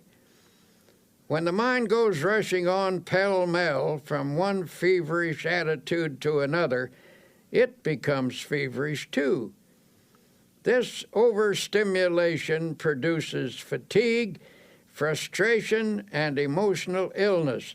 And if this effect is so physically and emotionally pronounced, imagine what it does to that deep inner essence of the personality known as the soul. It is impossible to have peace of soul if one's tempo is so feverishly accelerated. God simply won't go that fast. He will not endeavor to keep up with you. He says, in effect, go ahead if you must with this foolish pace, and when you are worn out, I will offer you my healing. But I can make your life rich if only you will slow down and live and move and have your being in me. You see, God moves imperturbably, slowly, and with perfect organization. The only wise rate at which to live is at God's rate. God gets things done, and they are done right, and he does them without hurrying. He neither fumes nor frets. He is peaceful and therefore very efficient. This same peace is offered to us. Peace I leave with you. My peace I give unto you. Sometimes I wonder if this generation isn't so accustomed to tension and noise that many aren't comfortable without it. The deep quietness of woods and valleys, so well known to our forefathers, is almost an alien state to them. It seems that the tempo of their lives doesn't allow them to draw upon the marvelous sources of peace and quietness that the physical world offers. One summer afternoon, my wife and I went for a long walk in the woods. We were stopping at a beautiful lake mountain house, which is set in one of the finest natural parks in this country, 7,500 acres of virgin mountainside, in the middle of which is a lake that is set like a gem in the forest. Here you come out of the deep woods onto some noble promontory and rest your eyes on great valleys set among hills, rock-ribbed and ancient as the sun. These woods, mountains, and valleys constitute what ought to be a sure retreat from every confusion in this world. On this afternoon as we walked, there was a mixture of summer showers and sunlit hours. We were drenched and started to fret about it a bit because it took the press out of our clothes. Then we told each other that it doesn't hurt a human being to get drenched with clean rainwater, that the rain feels cool and fresh on one's face, and that you can always sit in the sun and dry yourself out. So we walked under the trees and talked, and then fell silent. We were listening deeply to the quietness. In a strict sense, the woods are never still. There is tremendous activity always in the process. But on this beautiful afternoon, nature's sounds were quiet, harmonious. Nature was laying its hand of healing quietness upon us, and we could actually feel the tension being drawn off. Just as we were falling under this spell, the faint sounds of something passing for music came to us. It was a nervous, high-strung music, so popular these days. And presently through the woods came 3 young people, and one of them was lugging a portable radio. They were 3 young city people out for a walk in the woods, and tragically enough were bringing their noise along with them. They were nice folk, too, for they stopped and we had a pleasant talk with them. It occurred to me to ask them to turn that thing off and listen to the music of the woods. But I didn't feel it was my business to instruct them, and finally they went on their way. We commented on the loss they were incurring, that they could pass through this peacefulness and not give ear to the music that is as old as the world, harmony and melody the like of which man has never equaled, the song of the wind through the trees, the sweet notes of birds singing their hearts out, the whole background of the music of the spheres. Remember the words of Jesus, "Come ye yourselves apart into a desert place and rest a while." Frequently enough, I've had to remind myself to practice this truth. But we must discipline ourselves to quietness if we expect its benefits in our lives. To help reduce the tension that seems to dominate people everywhere, you can start by reducing your pace. To do that, you will need to slow down and quiet down. Do not fume. Do not fret. Practice being peaceful. Practice the peace of God, which passeth all understanding. Then note the quiet sense of power that wells up within you. A physician gave some rather unusual advice to a patient of his, one of those aggressive, go-getter types of businessmen. This man had been telling him that he takes his briefcase home with him every night, packed with important work that must get done right away. When the doctor asked if someone else couldn't help him with it, the man snapped, "Nope, I'm the only one who can do it. Everything depends on me." The doctor asked, "If I write a prescription, will you follow it?" This, believe it or not, was the prescription. His patient was to take off 2 hours every working day and go for a long walk. Then he was to take off a half day a week and spend that half day in a cemetery. In astonishment, the patient demanded, "Why should I spend a half day in a cemetery?" "Because," answered the doctor, "I want you to wander around and look at the gravestones of men who are there permanently. I want you to meditate on the fact that many of them are there because they thought, even as you do, that the whole world rested on their shoulders. Meditate on the solemn fact that when you get there permanently, the world will go on just the same.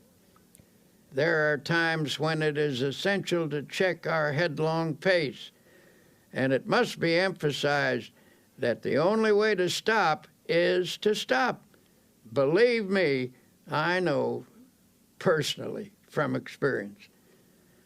I once went to a certain city to give a lecture and was met at the plane by a committee. I was rushed to a bookstore where I had an autographing party, and then to another bookstore where another autographing party was held. Then they rushed me to a luncheon. After rushing through the luncheon, I was rushed to a meeting. After the meeting, I was rushed back to the hotel, where I changed my clothes and was rushed back to a reception, where I met several hundred people and drank 3 glasses of fruit punch.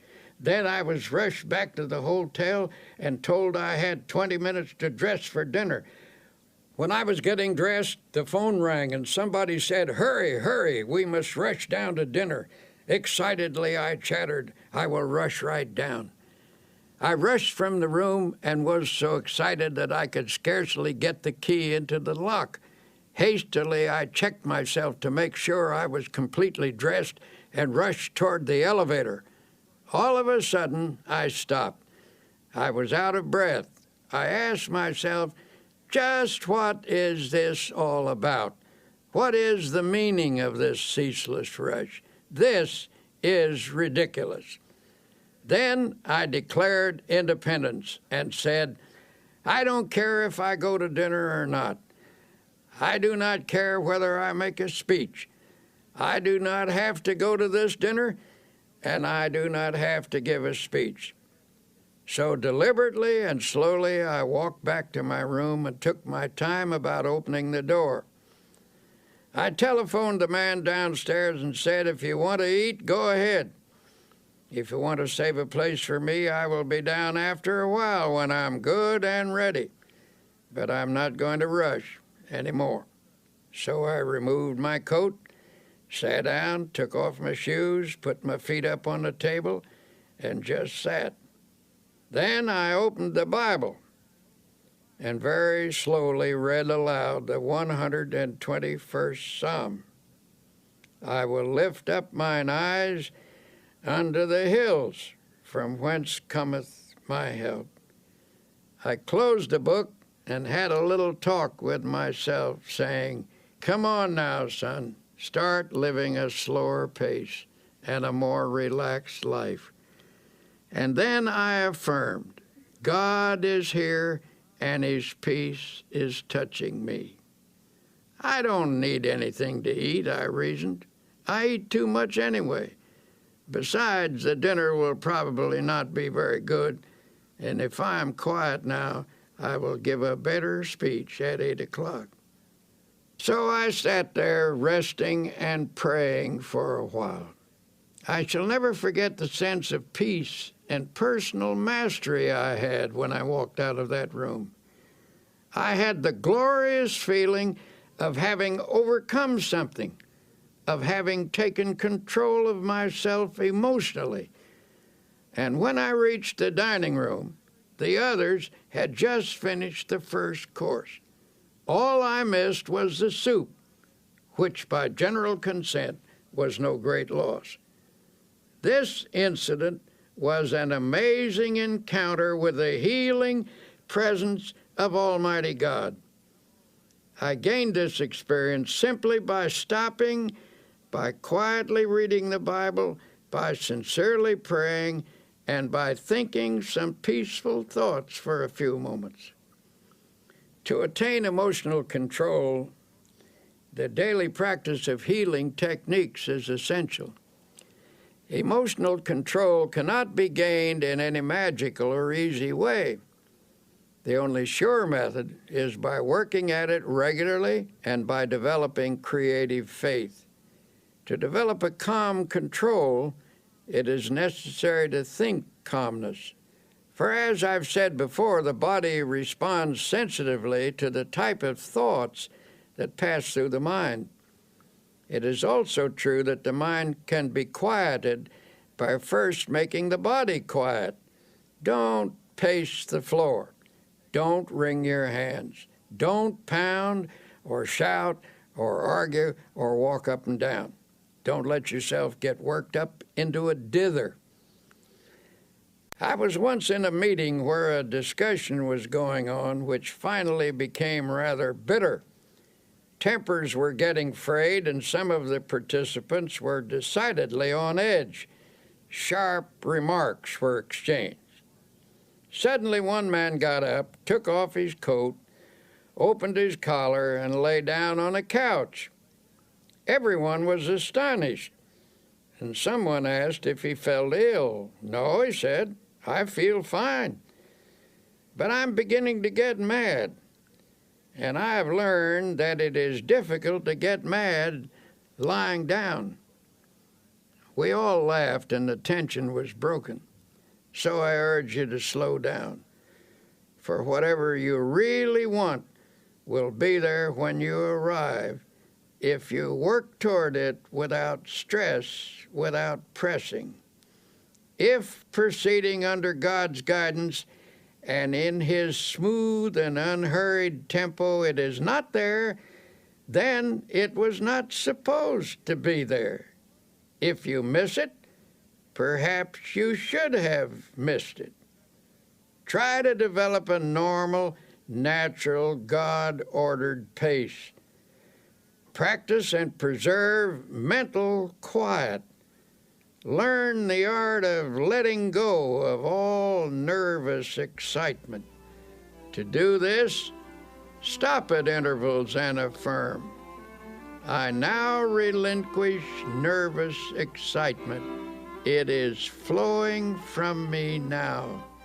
I am at peace.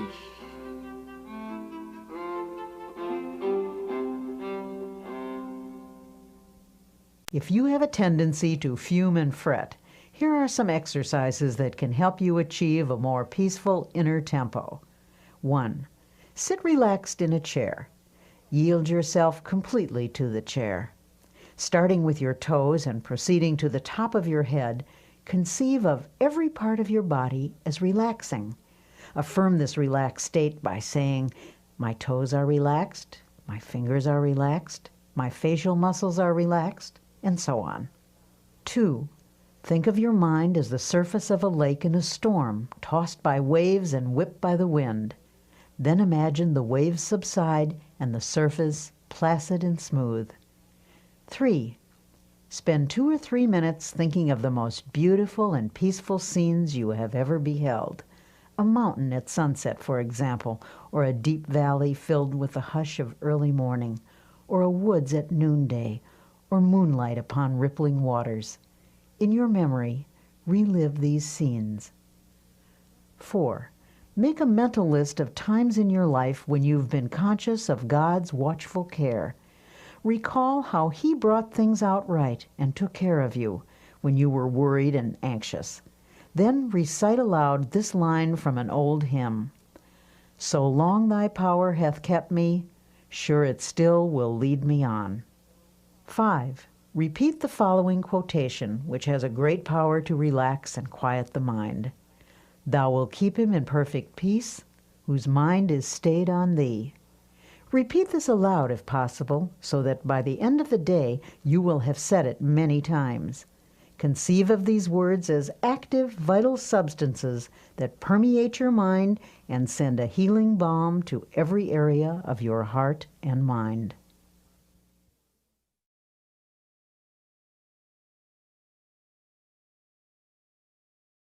The connection between the mind and the body is a subtle but powerful one.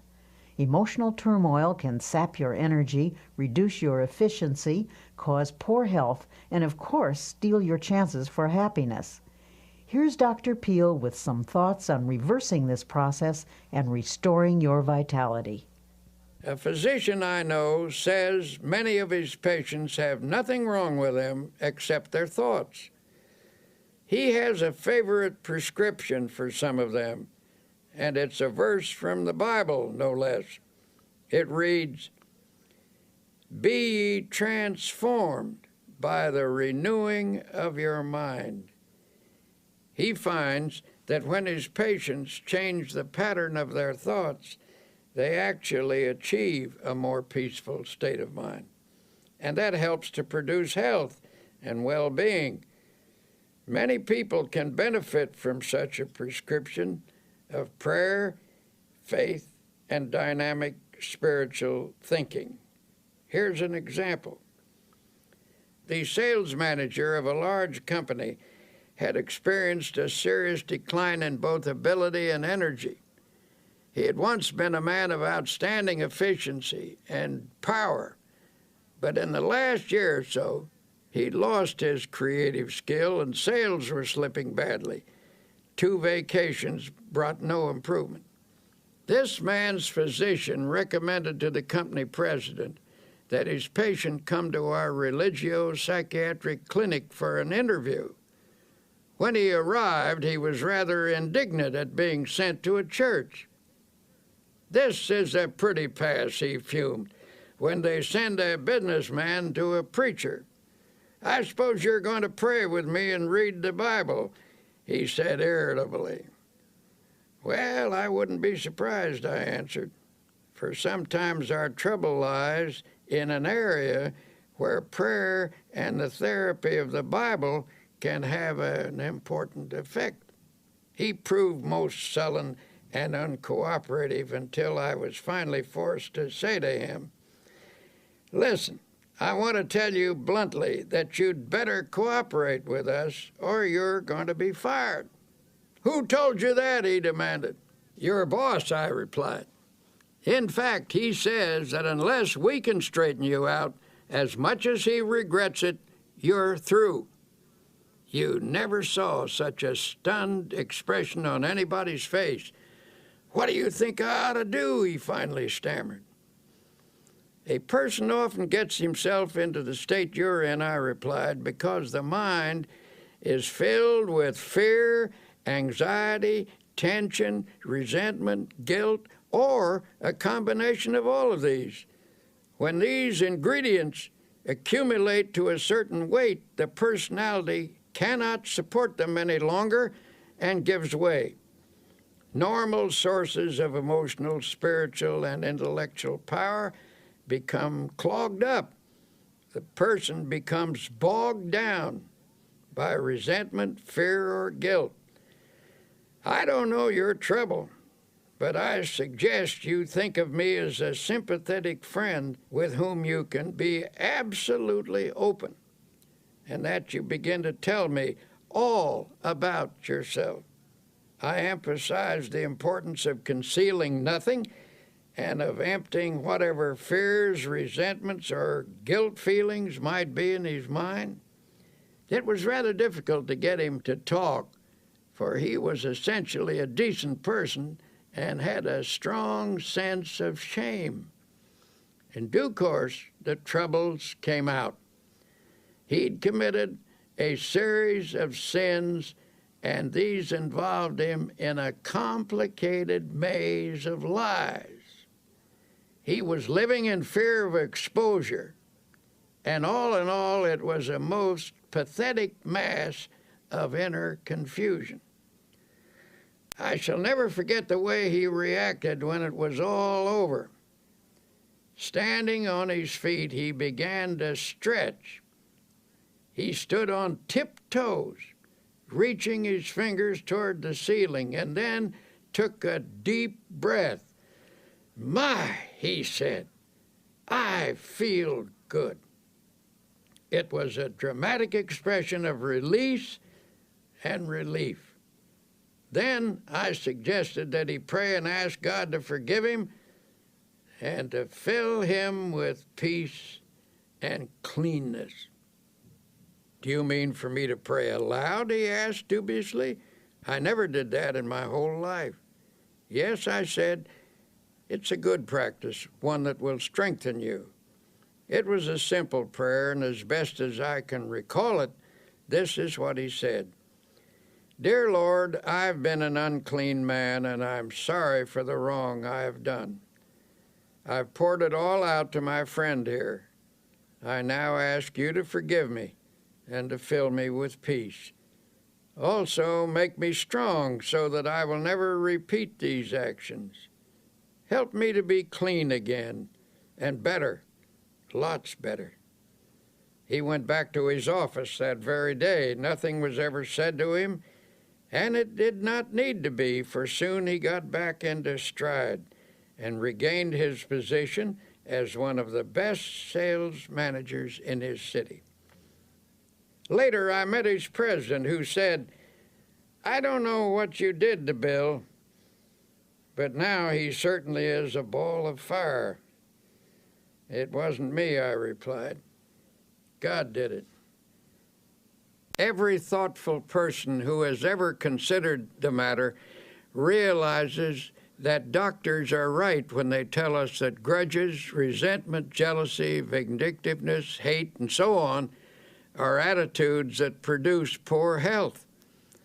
The effects of anger are among the worst, Have a fit of anger and experience for yourself that sinking feeling in the pit of your stomach, that sense of sickness. Chemical reactions in the body are set up by emotional outbursts, which in turn result in feelings of ill health.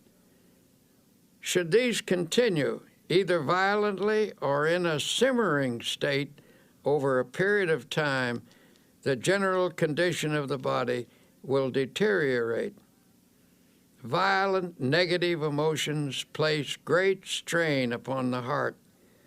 One doctor describes how common it is for a person's blood pressure to jump 60 points almost instantly in response to an outburst of anger. A colleague of his suffered from a heart condition and knew that he was at the mercy of anyone who could annoy him.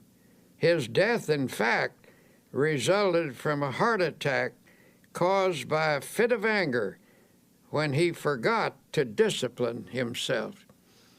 This doctor suggests, whenever a problem starts to vex you or you begin to get angry, let yourself go limp all over. This will dissipate your inner turmoil. In a speech to the American College of Physicians, Dr. Edward Weiss of Temple University Medical School stated that emotions and feelings are quite as real as germs and no less respectable in their power. The pain and suffering of diseases caused primarily by the emotions are no more imaginary than those caused by bacteria. For example, chronic victims of pains and aches in the muscles and joints may be suffering from nursing a smoldering grudge against someone, possibly close to them. And usually a patient is completely unconscious of his own role in developing the disease. Such persons are often suffering from a disorder of their feelings, often linked to a marital or parent-child problem. I was once told about a woman who came to her doctor complaining that her hands kept breaking out, a problem which was diagnosed as eczema. This doctor encouraged his patient to talk about herself. It turned out that she was a very rigid, unhappy person, and he encouraged her to see a psychiatrist for help. The psychiatrist saw at once that there was some irritating situation in her life that she was translating outwardly in the form of a skin rash. Thus, she was taking out on her own body the urge to scratch something or someone. The doctor finally put it to her bluntly. "What's eating you? You're peeved at something, aren't you?" He reported that she stiffened up like a ramrod and marched right out of the office, so he knew he'd been on target. A few days later, she came back. Due to the agony of the eczema, she was ready to let him help her, even if it meant she had to give up a hatred. It turned out to be a family argument about a will. This woman felt she'd been unfairly treated by a younger brother. When she got rid of her hostility and made up with her brother, the eczema vanished within 24 hours. Such cases go on and on. When people allow their emotions to get the better of them, their body responds by breaking down in small or sometimes in large and grave ways. How we think we feel physically has a definite effect on how we do feel. If your mind tells you you're tired or ill, the nerves and the muscles accept that as a fact. On the other hand, if you convince yourself that you feel refreshed and healthy, energy and well-being can also be generated. The body is designed to produce all the energy you need over an amazingly long period of time.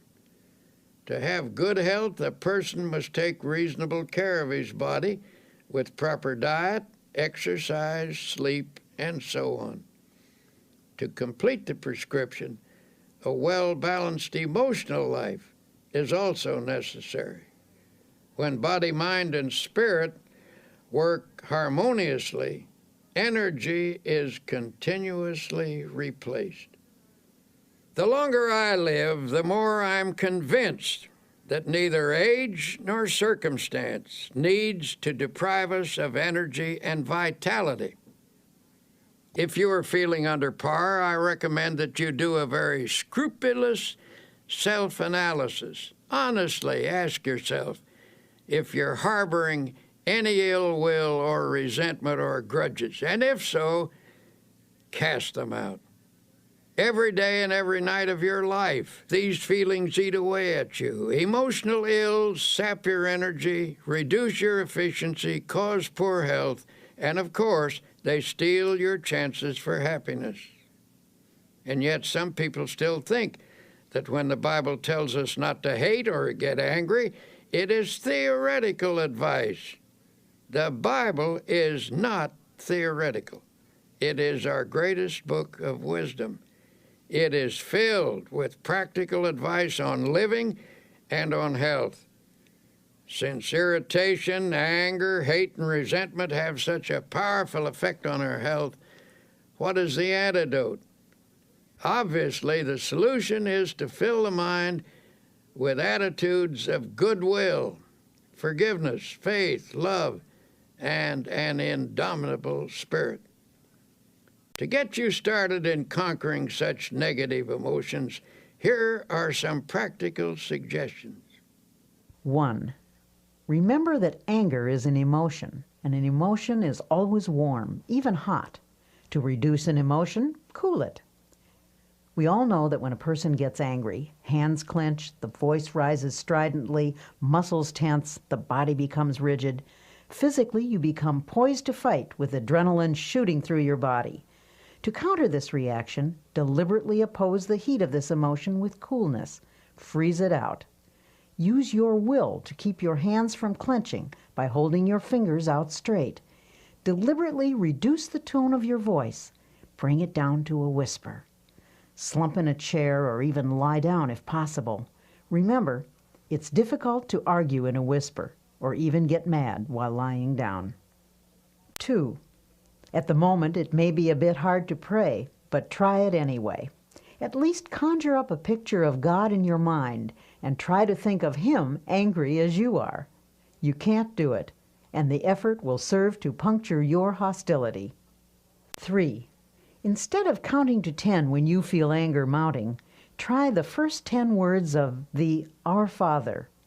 Our Father, who art in heaven, hallowed be thy name. Say that 10 times and your anger will lose its power over you. 4. Anger is an emotion which is sometimes the accumulation of many minor irritations. These irritations, each rather small, gather force as one is added to another, finally bursting forth in a fury. To dry up the tiny drops that feed the great river of anger, make a list of everything that irritates you, no matter how inconsequential it may seem. Then make each separate irritation a special object of prayer. Get a victory over each, one at a time. Instead of destroying all of your consolidated anger, use prayer to snip away at each annoyance that feeds it. 5. When a situation occurs in which your feelings are hurt, get it straightened out as quickly as possible. Don't brood over it. Do something about it. Don't allow yourself to sulk or indulge in self-pity or mope around with resentful thoughts. If your feelings are hurt, see if you can talk to the person you're having trouble with. Try to resolve the situation right away so the incident doesn't get distorted or out of proportion. Put some spiritual iodine on the hurt by saying a prayer of love and forgiveness. 6. Allow the grievance to drain out of your mind. Go to someone you trust and pour it out until not a vestige of it remains within you. Then forget it. 7. Pray for people who hurt your feelings. Continue this until you feel the malice fading away. You may have to pray for quite a while to get this result. 8. Say this little prayer. May the love of God fill my heart. Then add this line. May the love of God for that person who has hurt me flood my soul. Pray this and mean it. Take the advice of Jesus literally when he said to forgive 70 times 7. That comes to 490 times. Before you have forgiven a person that many times, you will be free of resentment.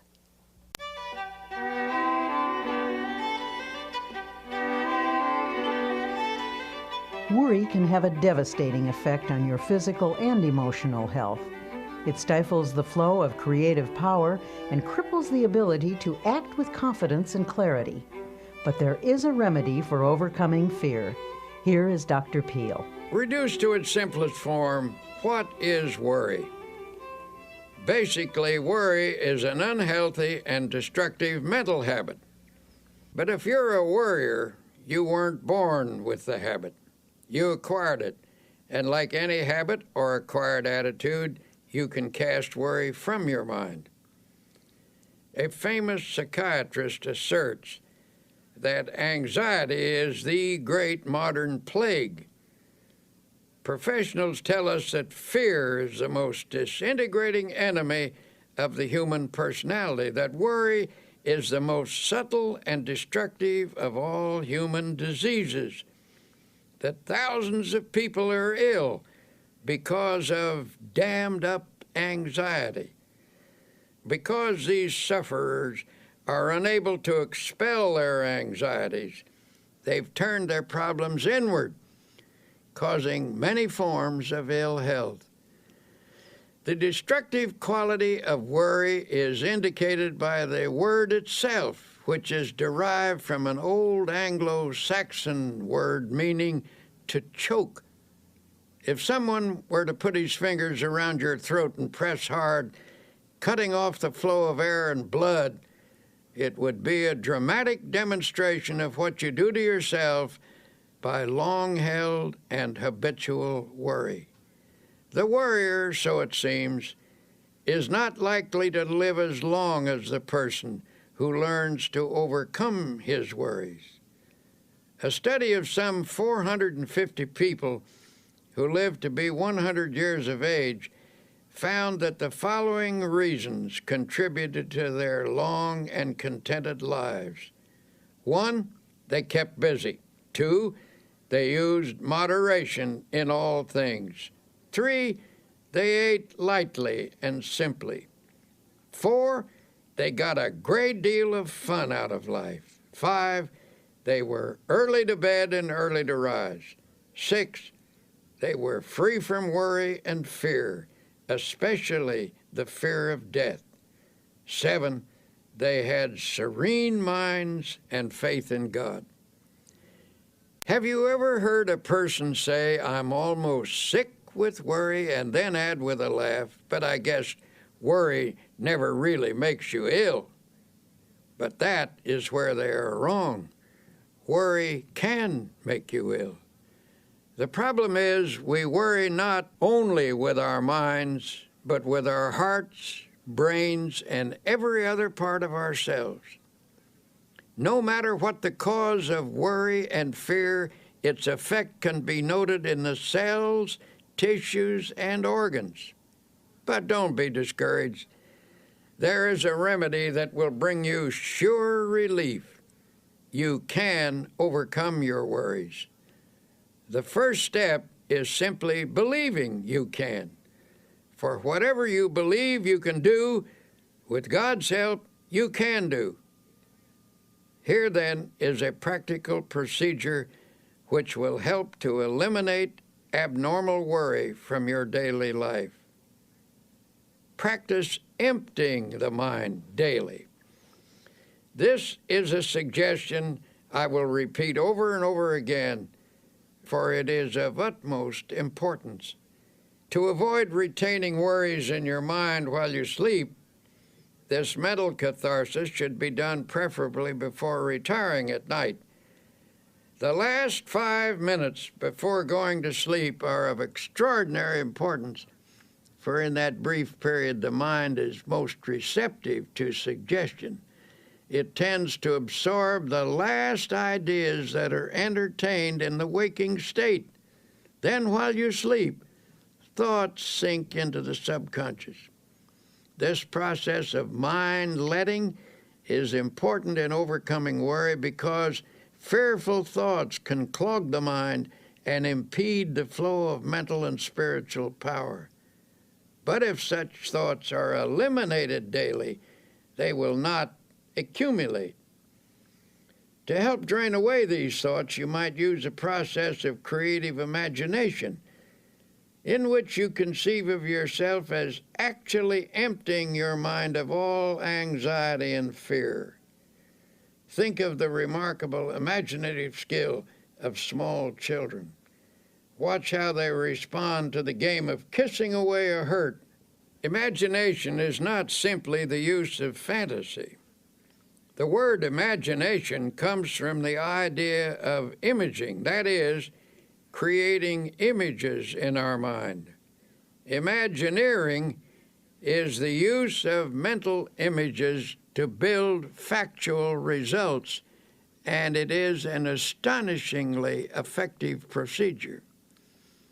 What you create with your imagination, whether it is an image of fear or of release from fear, may ultimately become a fact if it is held in your mind with sufficient faith.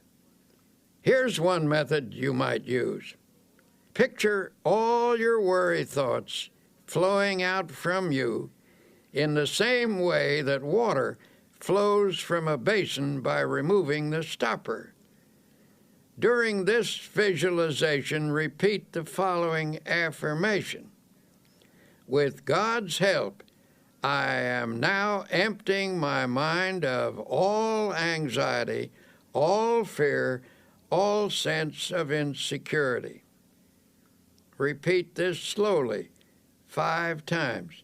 Then add, I believe that my mind is now emptied of all anxiety, all fear, all sense of insecurity.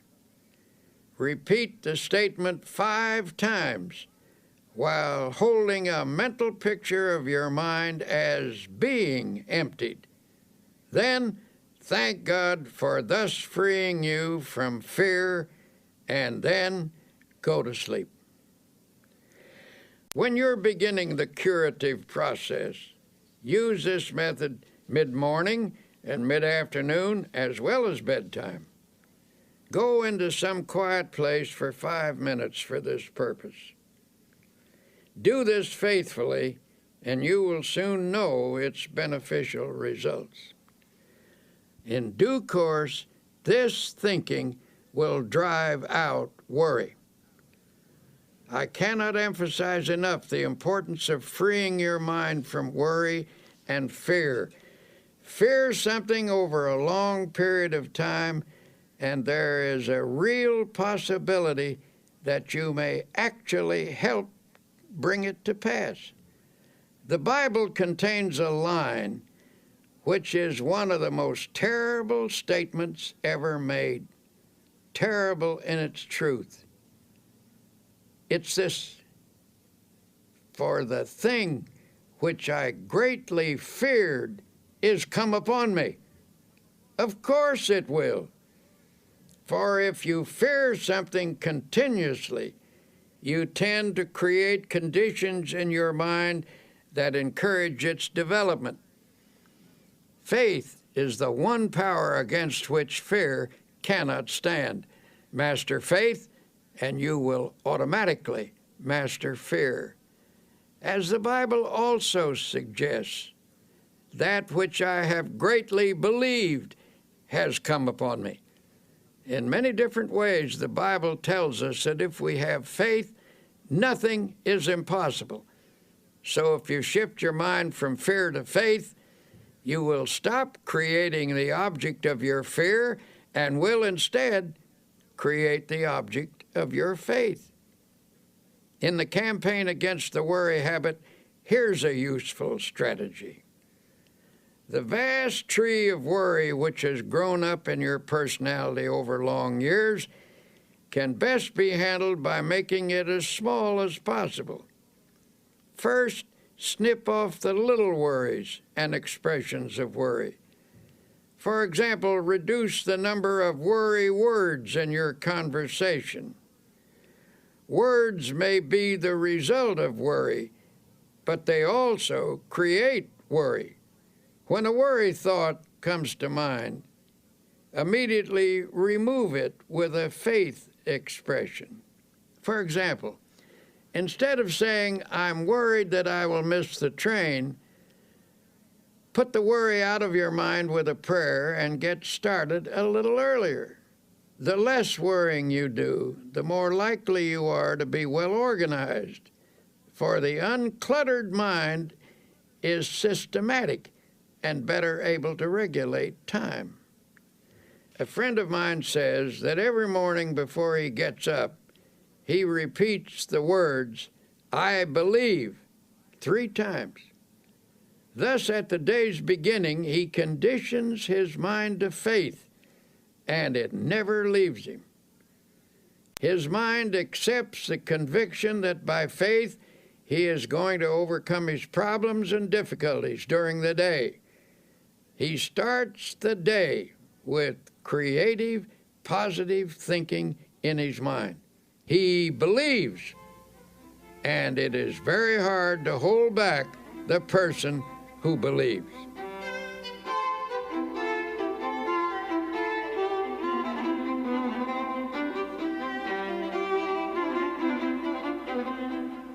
Many people fail to overcome troubles such as worry because they allow a problem to seem complicated.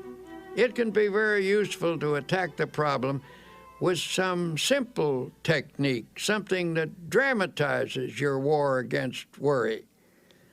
One of the best techniques I've seen was developed by a man who was once a tremendous worrier. At one point, he was worrying himself into a bad state of nerves and ill health. He suffered from continual doubt about whether or not he had done or said the right thing. He was always rehashing his decisions and getting unnerved about them. I suggested that he ought to work out some simple method that would help him drop the day completely when it was over and go ahead into the future. One day, I noticed that his state of mind was improving, and I commented on it. "Oh, yes," he said, "I finally got the secret, and it has worked amazingly well."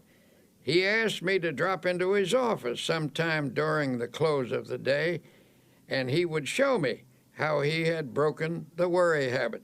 One evening I did, and he explained that he'd worked out a little ritual to perform every night before leaving his office. We picked up our hats and coats and started toward the door.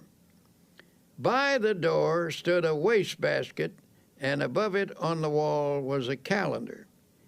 You could see only one date at a time, and that date was in large print. He said, "Now I will perform my evening ritual, the one that has helped me break the worry habit." He reached up and tore off the calendar page for that day. He rolled it into a small ball, and I watched with fascination as his fingers slowly opened and he dropped that day into the wastebasket. He then closed his eyes and his lips moved. Upon finishing his prayer, he said, "Amen. Okay, the day is over. Come on, let's go out and enjoy ourselves." As we walked down the street, I asked, "Would you mind telling me what you said in that prayer?" He laughed and said, "I don't think it is your kind of prayer." "Well, I pray something like this: Lord, you gave me this day. I didn't ask for it, but I was glad to have it. I did the best I could with it, and you helped me, and I thank you. I made some mistakes. That was when I didn't follow your advice, and I'm sorry about that. Forgive me. But I had some victories and some successes, too, and I'm very grateful for your guidance. But now, Lord, mistakes or successes, victories or defeats, the day is over, and I'm through with it. So I'm giving it back to you. Amen. Well, perhaps that isn't an orthodox prayer, but it certainly proved to be an effective one. He dramatized the finishing of the day, and he set his face to the future, expecting to do better tomorrow. When the day is over, God blacks it out by bringing down the curtain of night. This man cooperated with God's method, and his past mistakes and failures gradually lost their hold on him. He was released from the worries that accumulated from his yesterdays. His anti-worry formula is also described in these words from the Bible. But this one thing I do, forgetting those things which are behind, and reaching forth unto those things which are before, I press toward the mark for the prize of the high calling of God in Christ Jesus.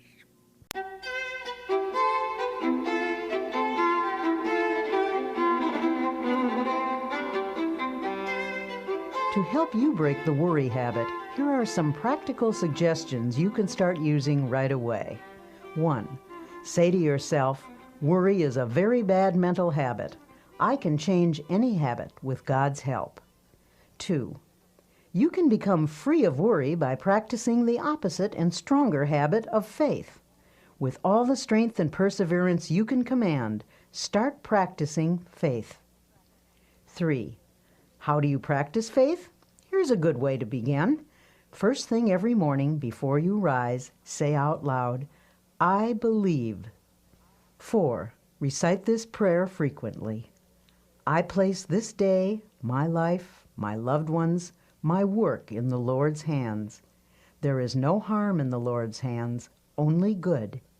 Whatever happens, whatever results, if I am in the Lord's hands, it is His will, and it is good.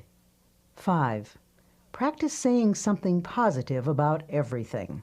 For example, don't say, this is going to be a terrible day. Instead, affirm, this is going to be a glorious day. Don't say, I'll never be able to do that. Instead, affirm, with God's help, I will do that. 6. Shoot an injection of faith into all your conversations. A group of people talking pessimistically can infect every person in the group with negative feelings. But by talking up rather than down, you can drive off that depressing atmosphere and make everyone feel hopeful. 7. One reason you're a worrier is because your mind is literally saturated with thoughts of gloom, defeat, and apprehension. To counteract these, mark every passage in the Bible that speaks of faith, hope, and happiness. Commit each to memory. Say them over and over again until they saturate your subconscious mind. Then the subconscious will return to you what you have given it, namely optimism, not worry. 8. Help others cure the worry habit. In helping another to overcome worry, you get greater power over it within yourself. 9. Every day of your life, conceive of yourself as living in partnership and companionship with God. If He actually walked by your side, would you be worried and afraid? Well then, say to yourself, He is with me.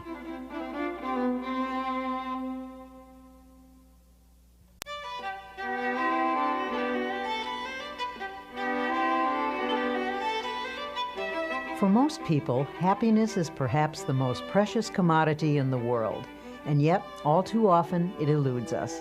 In this segment called Create Your Own Happiness, you'll discover why happiness is really a state of mind. Once I met a man who absolutely bubbled over with radiant happiness. When I asked him his secret, he said, "Why, it's just as plain as the nose on your face. When I get up in the morning, I realize I have two choices, either to be happy or unhappy. And what do you think I do? I just choose to be happy, and that's all there is to it." Now, that may seem a superficial response, but I recall that Abraham Lincoln, who nobody could accuse of being superficial, said that people were just about as happy as they made their minds up to be. Perhaps the easiest thing in the world to find is a way of being unhappy. Just choose unhappiness.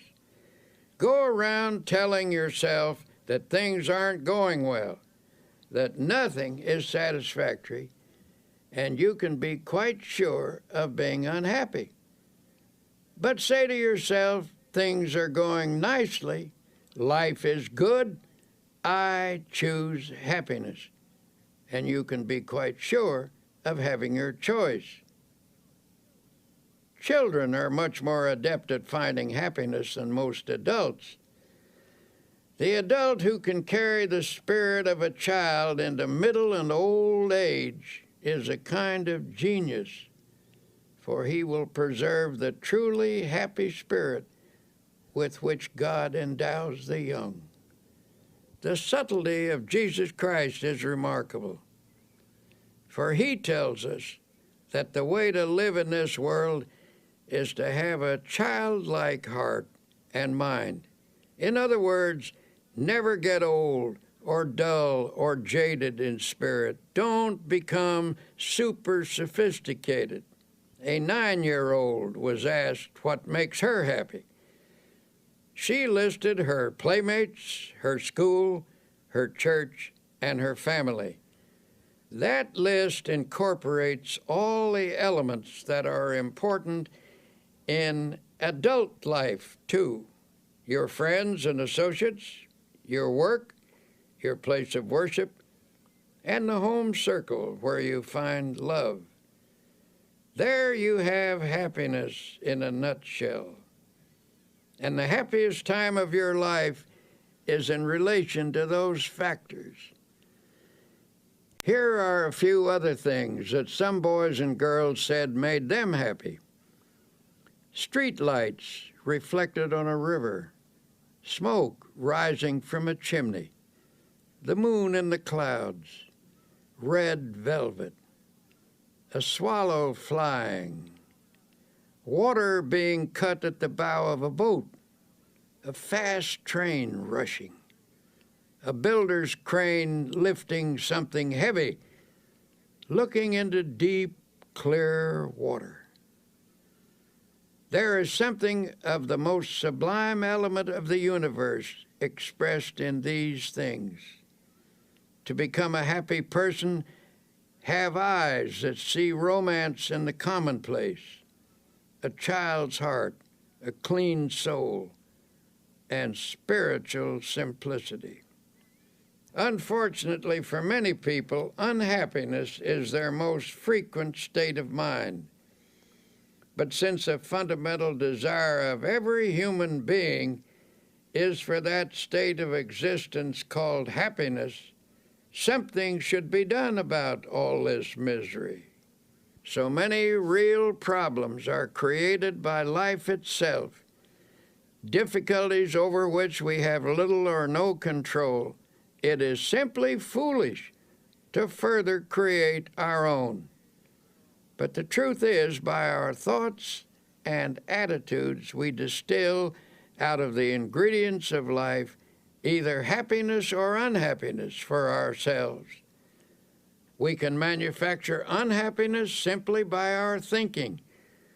We do this, for example, when we habitually take on negative attitudes, such as, everything is going to turn out badly, or other people are always getting what they don't deserve, or how come I never get what I want? Unhappiness is further increased when we saturate our minds with resentment, hate, fear, and worry. Well then, if we ourselves create such a large proportion of our unhappiness, how can we produce happiness instead? An incident from one of my railroad journeys may suggest an answer. One morning, a half dozen of us were shaving in the men's lounge. As always in such close quarters after a night on a train, this group of strangers was not disposed to be cheerful. There was little conversation, and that little was mostly mumbled. Then a man came in wearing a broad smile. He greeted us all with a bright good morning, but received rather unenthusiastic grunts in return. As he went about his shaving, he was humming a happy little tune.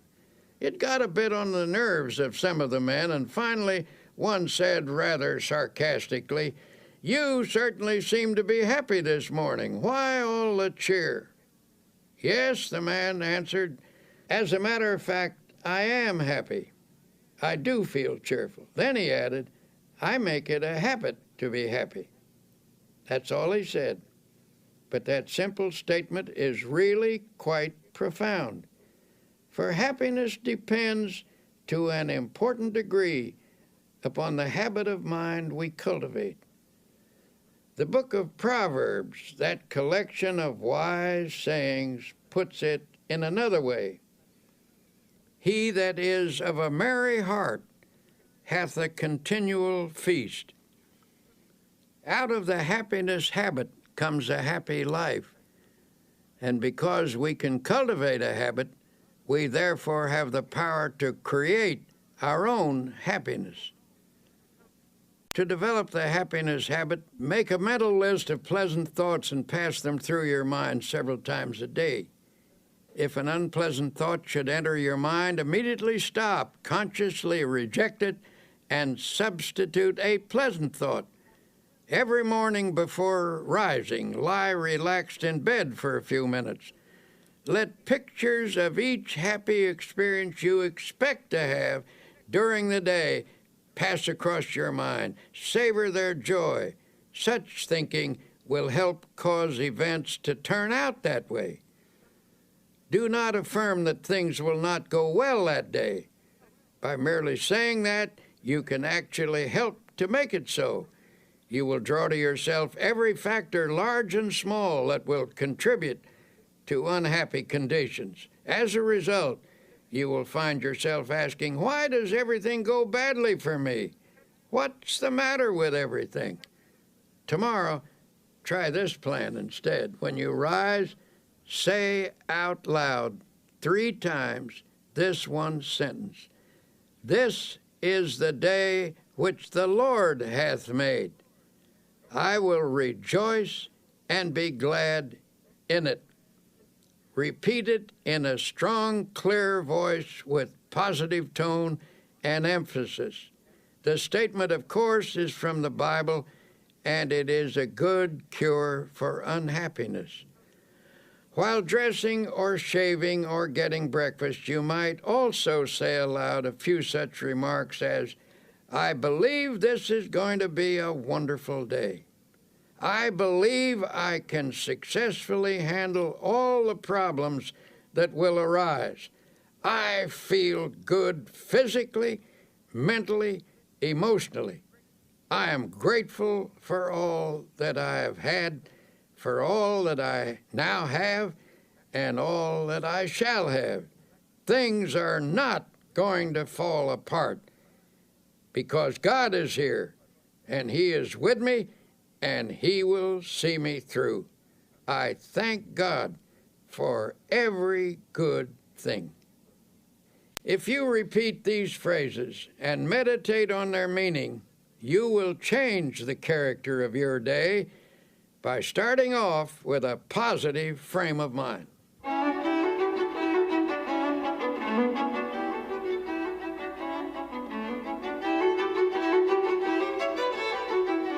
And yet it is not enough to practice even such important techniques as these unless throughout the day You also base your actions upon fundamental principles of happy living.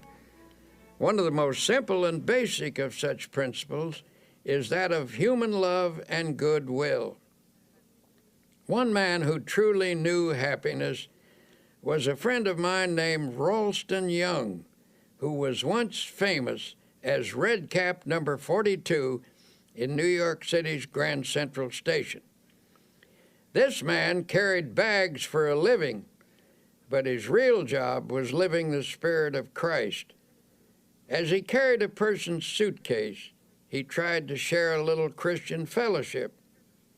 He carefully watched a customer to see if there was any way he could give them more courage and hope. One day he was asked to take an elderly lady down to her train. As he wheeled her into an elevator, he noticed there were tears in her eyes. He asked the Lord how he could help her, and the Lord gave him an idea. As he wheeled her off the elevator, he said with a smile, "Ma'am, if you don't mind my saying so, that is a mighty pretty hat you're wearing." She looked up at him and said, "Why, thank you. And I might add," he said, "that sure is a pretty dress you have on. I like it so much." This appealed to her, and despite the fact that she wasn't feeling well, she brightened up and asked, "Why in the world did you say those nice things to me? It's very thoughtful of you." "Well," he said, "I saw how unhappy you were. I saw that you were crying, and I just asked the Lord how I could help you. The Lord said, speak to her about her hat. The dress," he added, "was my own idea." When he asked her if she didn't feel well, she told him that she was in constant pain. She asked him, "Do you by any chance know what it means to be in pain all the time?" Ralston had an answer. "Yes, ma'am, I do. A long time ago I lost an eye, and it hurt like a hot iron day and night. But," she said, "you seem to be happy now. How did you do it?" By this time he had her in her seat in the train, and he said, "Prayer, ma'am, just by prayer." Softly she asked, "Does prayer, just prayer, take your pain away?" "Well," answered Ralston, "perhaps it doesn't always take it away. I can't say that it does, but it always helps to overcome it so it doesn't seem like it hurts so much. Just keep on praying, ma'am, and I'll pray for you too."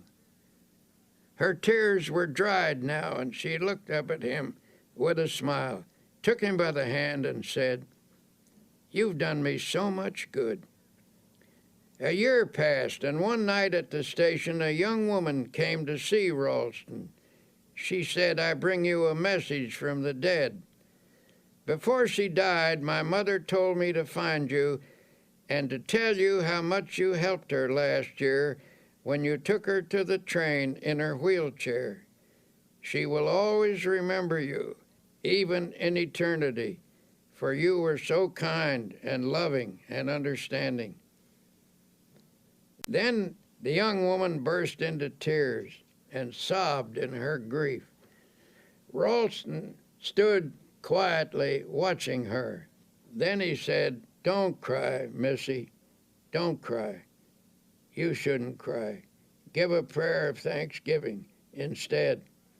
She was surprised by this response, and Ralston went on, "Why, because many people have become orphans much younger than you. You had your mother a long, long time, and besides, you still have her. You will see her again. She is near to you now, and she always will be near to you.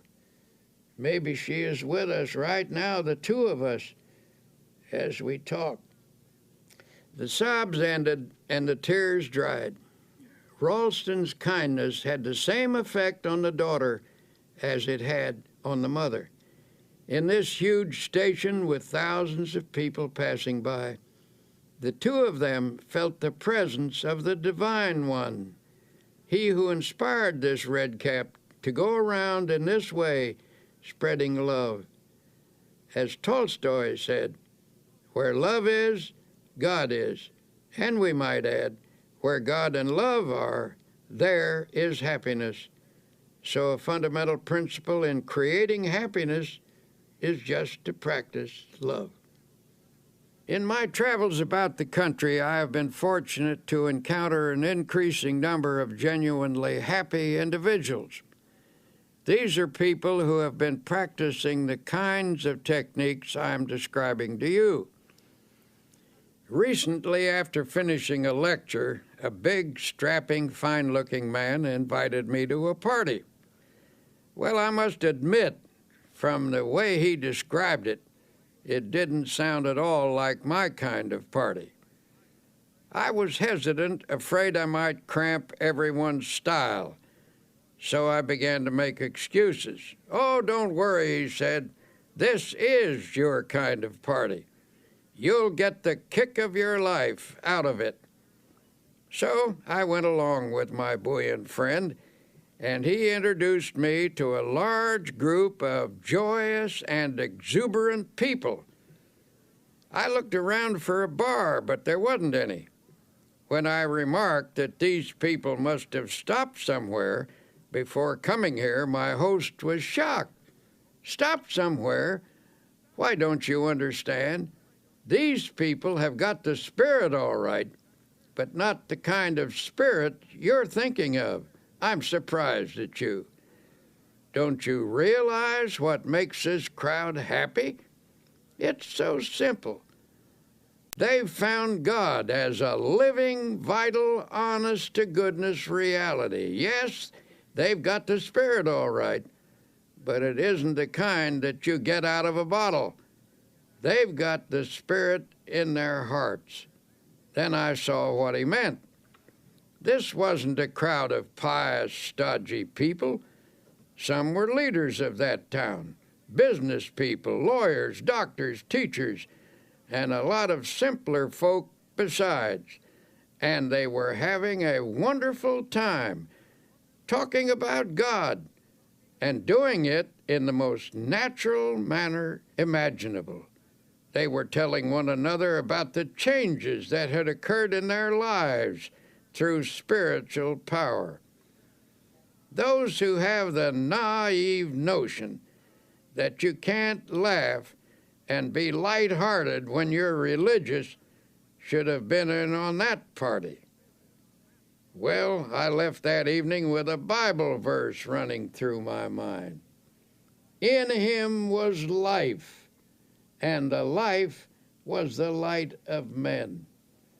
That was the light that I saw on the faces of those happy people, an inner light reflected outwardly on their faces.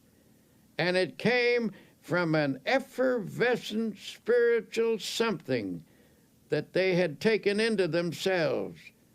Life means vitality, and these people obviously were getting their vitality from God. Through faith in God and in themselves, they had found the power that creates confidence and happiness. If you want to create a little more happiness in your life, here are a few ideas. 1. Remember it is primarily your thoughts and attitudes that determine how happy you are. Never allow resentment, hate, fear, or worry to dominate your thoughts. 2. Make it a habit to be happy. You can cultivate this habit, so you do have a choice. As the book of Proverbs says, "He that is of a merry heart hath a continual feast." 3. Practice happy thinking. Make a mental list of pleasant thoughts and pass them through your mind several times each day. If an unpleasant thought should enter your mind, immediately stop, consciously reject it, and substitute a pleasant one. 4. Each day when you arise, say this one sentence out loud. "This is the day which the Lord hath made. I will rejoice and be glad in it."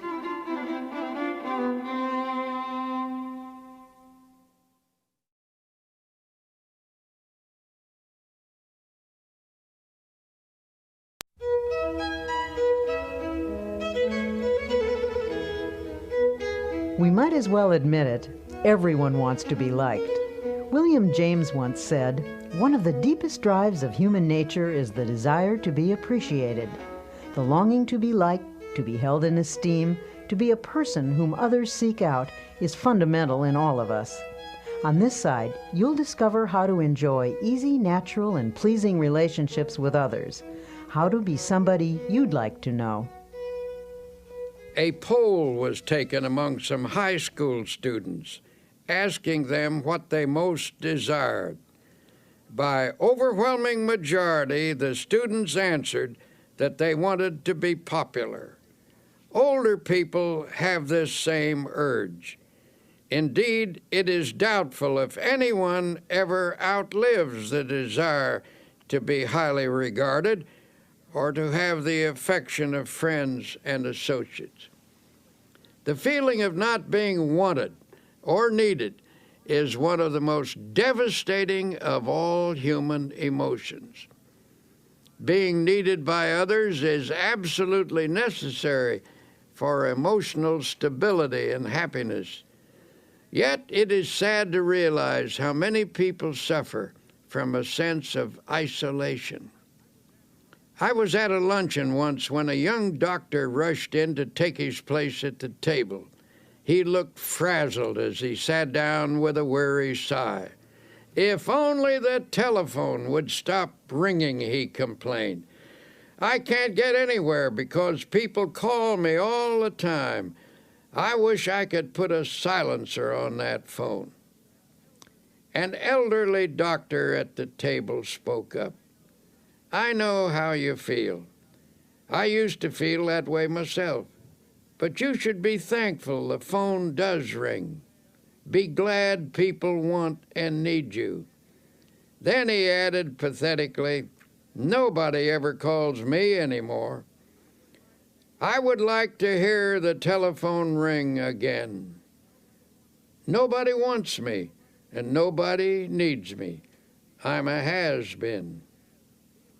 The feeling of not being wanted or needed can produce frustration, illness, and even aging.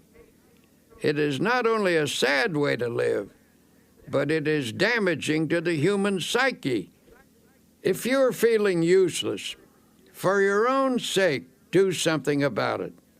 Try getting out of yourself for a while.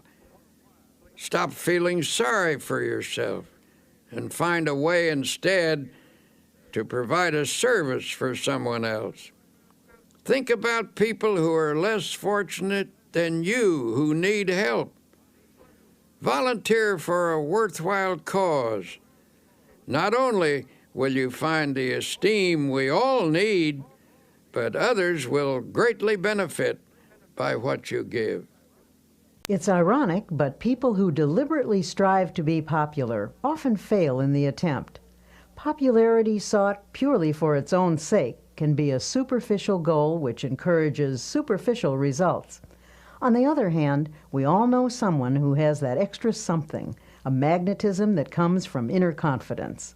Without even trying, these people never seem to lack for friends.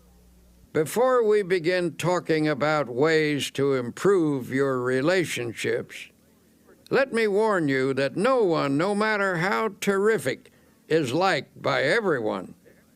It's a curious quirk in human nature, but there are certain people with whom we simply don't click. Even the Bible recognizes this fact about human nature, for it says, "If it be possible, as much as lieth in you, live peaceably with all men." The Bible is a very realistic book. It knows people, their infinite possibilities, as well as their imperfections. The Bible advised the disciples that they should do their best to get along with the people in the villages they visited. But if they still couldn't do so, after trying sincerely, they were to shake off the very dust of the village from their feet. And whosoever will not receive you when you go out of that city, shake off the very dust from your feet for a testimony against them. This is all by way of saying that if you don't achieve perfect popularity with everyone, don't let it bother you too much. Countless people have never mastered the knack of being sought after, and it's not for lack of trying. Some people even go to extremes, acting in a manner they don't really enjoy, all because of their intense desire to be liked. Unfortunately, this desire is often merely a search for a superficial kind of popularity.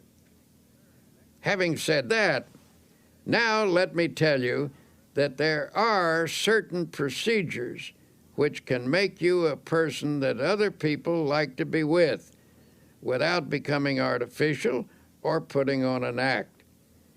You can enjoy satisfactory personal relationships even if you are a difficult person or are by nature shy and retiring. Here are some suggestions. First, try to be a comfortable type of person, the kind that others can be easy with. Some people always keep a barrier between themselves and the world. It's a strain just to be with them. A stiff, unresponsive individual never quite meshes into a group. It's hard to know what they're feeling or how they're going to react. They make you feel a little uneasy. But a comfortable kind of person is easygoing and natural. They have a pleasant, kindly, genial way about them. Being with them is a bit like wearing an old hat or an old pair of shoes. It is important to try to be natural. Someone who is easy to be with usually has a big soul quality about them. Little people, those who are overly concerned about their place or position, are often stiff and easily offended. Although there are many characteristics that contribute to a likable personality, there is one basic trait that surpasses all others. That is a sincere and forthright interest in and love for people. If you're having trouble with relationships, perhaps you should look for elements in your personality that cause strain when you're with others. Don't automatically assume that other people don't like you because of something wrong with them. Perhaps the trouble is within yourself. Finding and eliminating such problems requires scrupulous honesty and may also involve the help of a professional counselor. The scratchy elements of your personality may be qualities you've acquired over the years. Perhaps you assumed them as a defense, or they may be the result of attitudes developed in your younger days.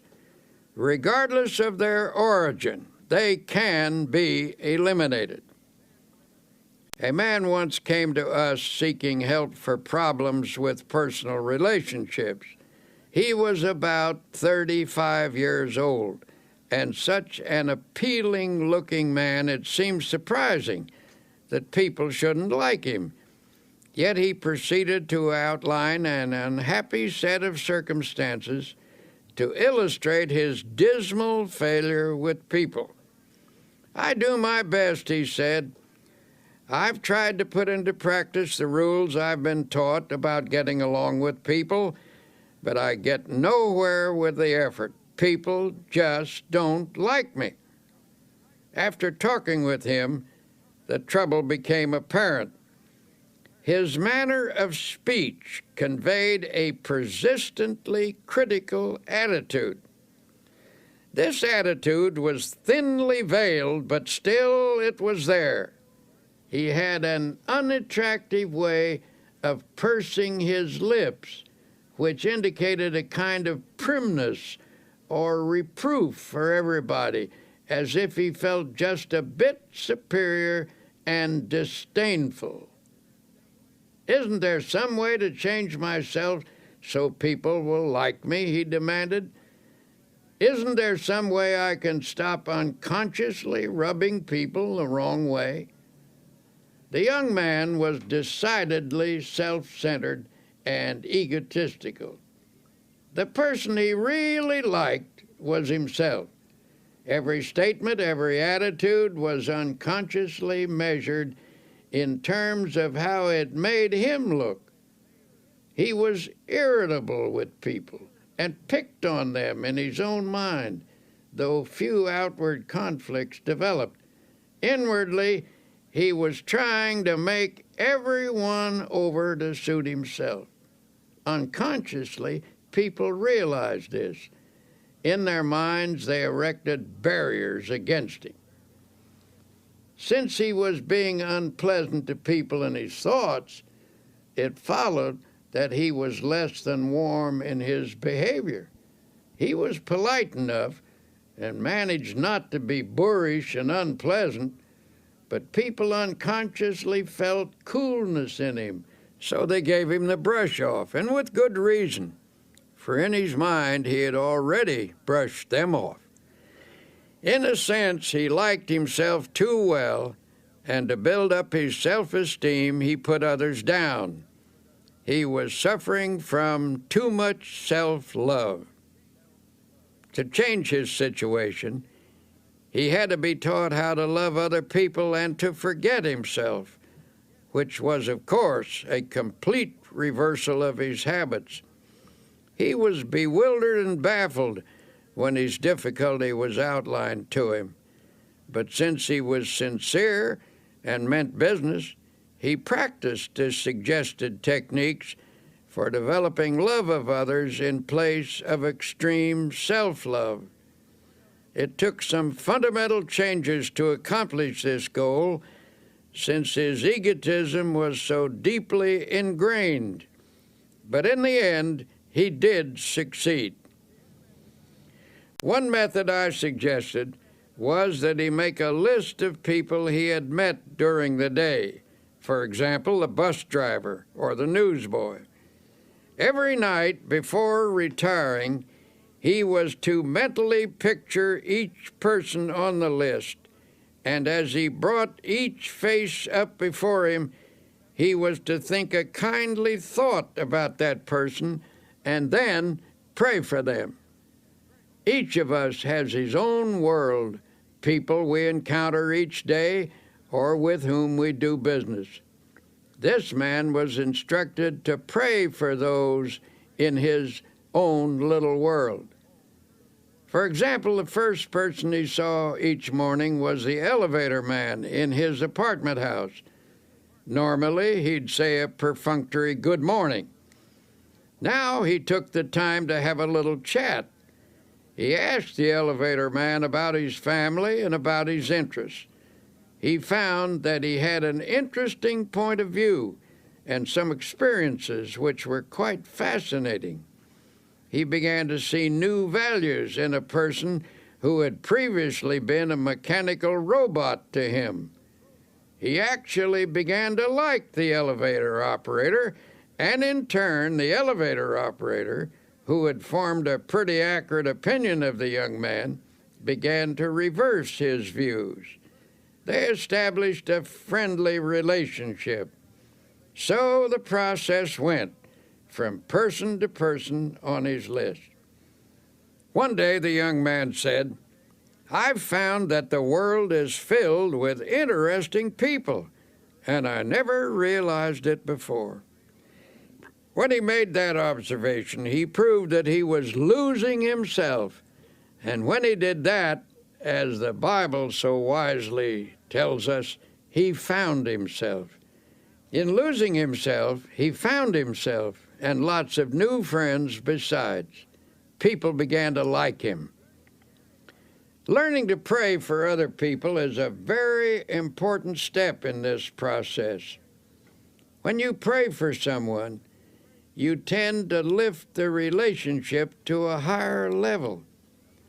The best in other people begins to flow out toward you as your best flows toward them. In the meeting of the best, in each, a higher understanding is established. Essentially, getting people to like you is merely the other side of liking them. One of the most popular men who lived in the United States in this century was the late Will Rogers, and one of the most characteristic statements he ever made was, "I never met a man I didn't like." Now, that may have been a slight exaggeration, but I'm sure Will Rogers didn't think so. That is truly the way he felt about people, and as a result, people opened up to him like flowers to the sun. Another important way to get people to like you is to practice building up their ego. Everyone has a normal desire for feelings of self-importance. If I deflate your ego, and therefore your self-importance, I show my lack of respect for you. Though you may laugh it off, I have indeed wounded you. And while you may exercise charity toward me, unless you are finely developed spiritually, you're not going to like me very much.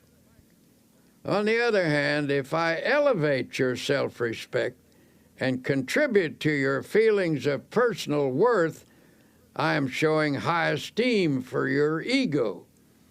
I have helped you to be your best self, and in return, you appreciate my efforts. You are grateful to me. You like me for it. Almost anyone that you help to build up and become a better person will give you his devotion. Build up as many people as you can, but do it sincerely and unselfishly. Do it because you like them and because you recognize their potential. If you do good for people, affection and esteem will flow back to you. Best of all, you will never lack for friends. The basic principles for getting people to like you are simple. Here are 10 practical exercises to help you become someone that you'd like to know. 1. A person's name is very important. When you meet someone, try to remember their name. If you don't, they may feel you're not very interested in them. 2. Be the comfortable sort of person with whom others feel relaxed. Try to make them feel at home with you. 3. Acquire that quality of relaxed easygoingness so that everyday irritations don't ruffle you. 4. Don't be egotistical. Guard against giving the impression that you know it all. 5. Try to be an interesting person. Cultivate interests to keep your mind alive. People enjoy being with someone who is stimulating. 6. Get those scratchy elements out of your personality. If you suspect there may be bothersome traits you're not aware of, get a friend or perhaps a professional to help you. 7. Attempt to heal the misunderstandings you've had with others. Sincerely drain off your grievances. 8. Practice liking people until it comes naturally to you. 9. Never miss an opportunity to say a word of congratulations upon someone's achievement or express sympathy for their sorrow or disappointment. 10. Strengthen your spiritual life. Then offer strength to others that will help them meet life more effectively. Give strength to people, and they will give affection to you.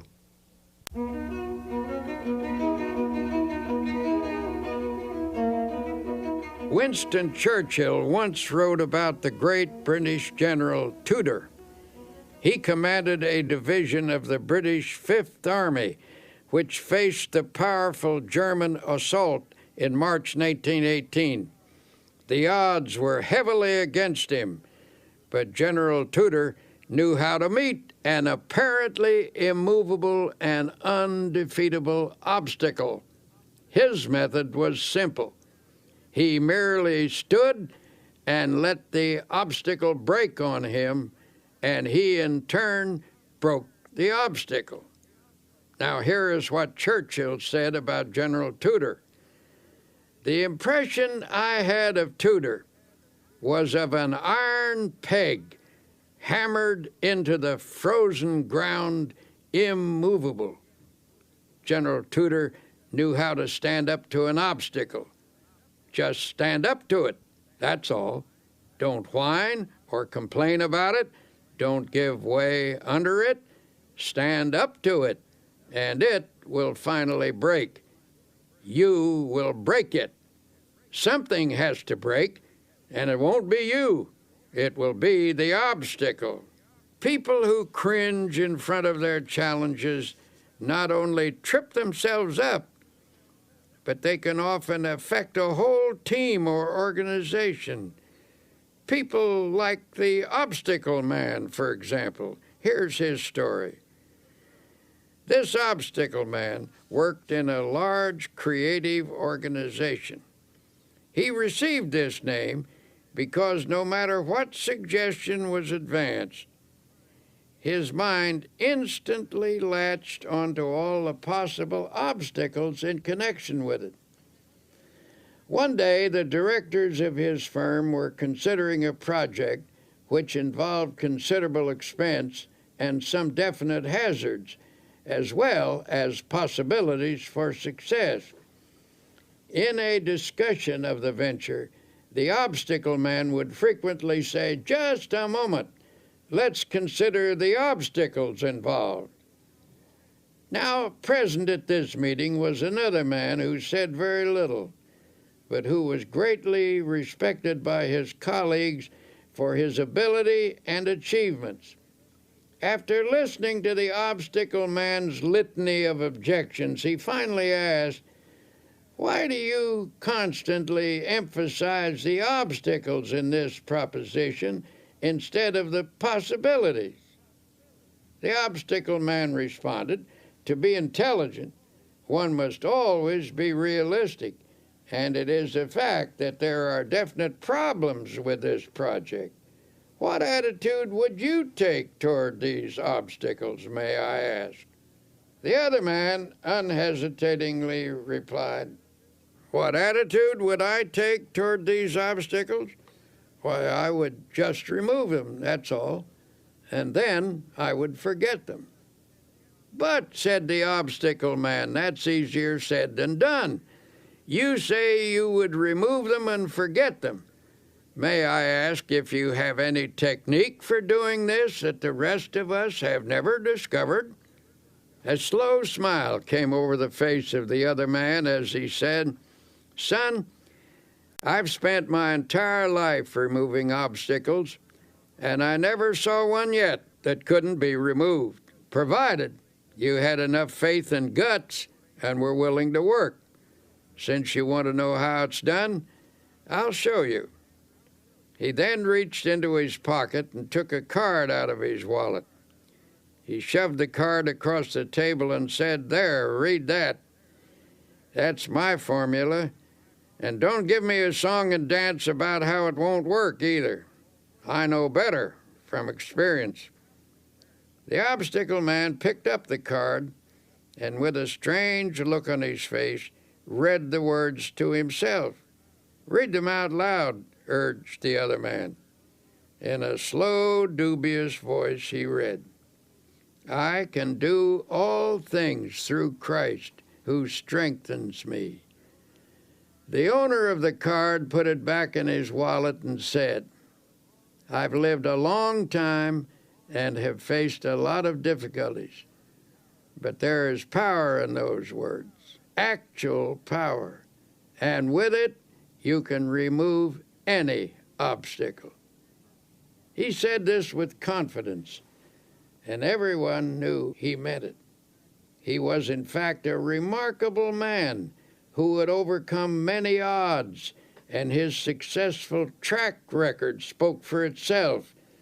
His positive attitude, plus the fact that he was not in any sense holier than thou, made his words convincing to the men around the table. At any rate, there was no more negative talk from the obstacle man or anyone else from then on. The project was put into operation, and despite risks and difficulties, it turned out successfully. Think of the winning mentality that sports champions cultivate. When a game seems to be going against them, they can't let discouragement creep in. They can't let negative thoughts dominate, or they will lose the power to win. To be a champion in your own arena, your mental and spiritual resources must be razor sharp with confidence. Now you may say, but you don't know my circumstances. I'm in a different situation than anybody else, and I'm about as far down as a human being can get. Well, if that's true, and you're down as far as you can get, in that case, congratulations, for you're at the bottom, and the bottom is a wonderful place. The only place you can go from the bottom is up. On the other hand, it's hard to say you're in a situation that no one has ever encountered before.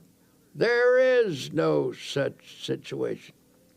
Practically speaking, there are only a few human stories, and they've all been enacted before.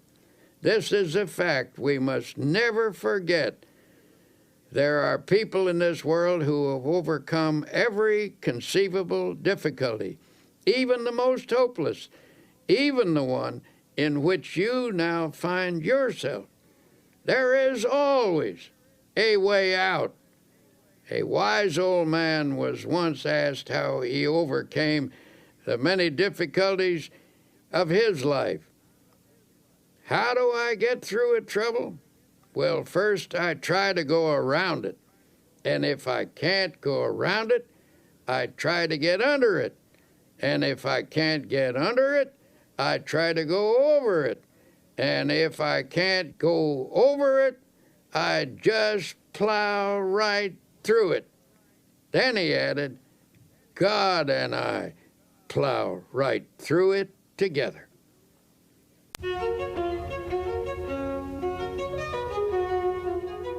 One way to help your subconscious become more positive is to eliminate certain expressions of thought and speech, which we'll call the little negatives. These little negatives clutter up the average person's conversation, and while each one is seemingly unimportant in itself, when taken together, they have a total effect of creating a negative mindset.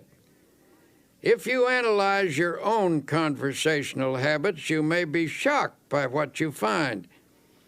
See how often gloomy little statements creep in like, I'm afraid I'll be late, or what if I have a flat tire, or I don't think I can do that, or even, I knew it was going to rain.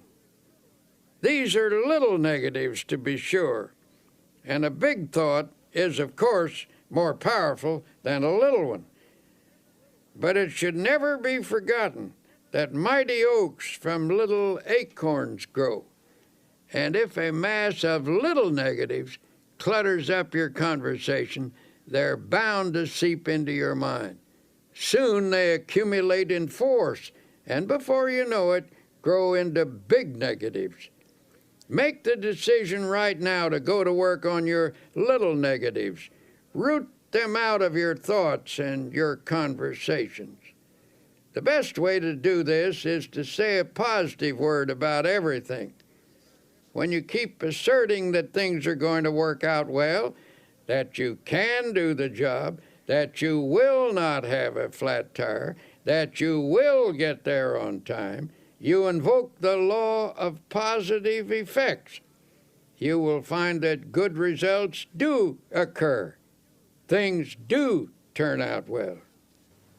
Now, as we've said before, our success in overcoming obstacles is greatly influenced by our attitude.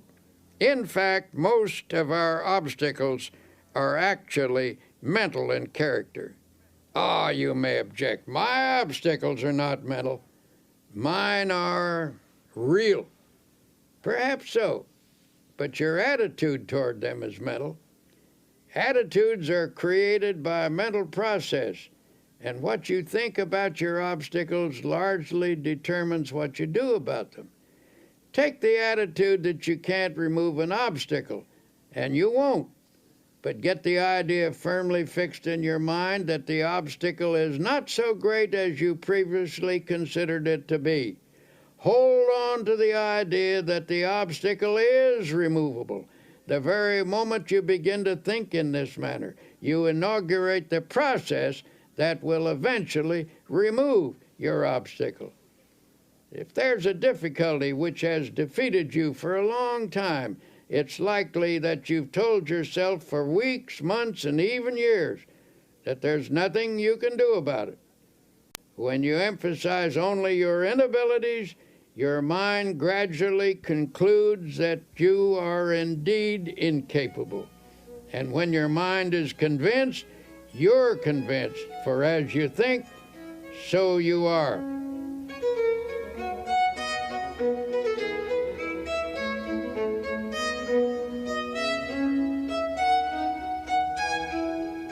Armed with a new attitude, now take another look at that obstacle that's been bothering you. You will find that it isn't so formidable as you thought. Say to yourself, the rough is only mental. I think victory, I get victory. Remember that formula. Write it on a piece of paper, put it in your wallet, stick it over the kitchen sink, put it on your dressing table and on your desk. Keep looking at it until its truth permeates your whole mental attitude, until it becomes a positive obsession. I can do all things through Christ who strengthens me. What may seem to be a difficult proposition is hard or easy depending upon how we think about it. Some of America's greatest thinkers tackled this question of attitude, and each came to the same conclusion. Ralph Waldo Emerson believed that the human personality can be touched with divine power, and through this channel, greatness is released. William James pointed out that the most important factor in any undertaking is one's belief about it. And Henry David Thoreau told us that the secret of achievement is to hold a picture of a successful outcome in mind. Over the years, I've frequently received letters from people who discovered just how practical the I don't believe in defeat approach can be. One man wrote to relate his father's story. My father was a traveling salesman, the letter began. Every year he changed the line of goods he would sell and tell my mother that this was the last change. He always said that next year our problems would be over and we would be on Easy Street. But Easy Street never happened, and my father was always tense, always afraid of himself, always whistling in the dark. Then one day, a fellow salesman gave Father a copy of a little 3-sentence prayer. He was told to repeat it just before calling on a customer. Father tried it, and the results were almost miraculous. He sold 85% of all the calls he made the first week, and every week after that, the results were wonderful. Some weeks, his percentage ran as high as 95, and Father had 16 weeks in which he sold every customer he called on. Father gave this prayer to several other salesmen, and in each case, it brought astounding results. Here is the prayer. I believe I am always divinely guided. I believe I will always take the right turn in the road. I believe God will always make a way where there is no way. Obstacles exist, all right, But even if we don't dream them up, most of the time they're not really as difficult as they seem. It's your attitude that counts. Your attitude which gives obstacles their power or lack of power. To the degree that your attitude shifts from negative to positive, the ability to master your problems will come. You must believe that Almighty God has instilled in you the power to lift yourself out of the rough by keeping your eye firmly fixed on the source of your power. Affirm to yourself that through this power you can do anything you have to do.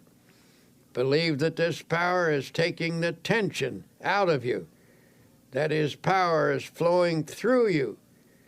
Believe this, and a sense of victory will come. There is one simple exercise to practice. Say out loud, "I don't believe in defeat. I don't believe in defeat." Continue to affirm that day and night until the idea completely dominates your subconscious. Eventually, you'll discover that the shortest path between you and your goal is a direct one, despite any obstacle in your way.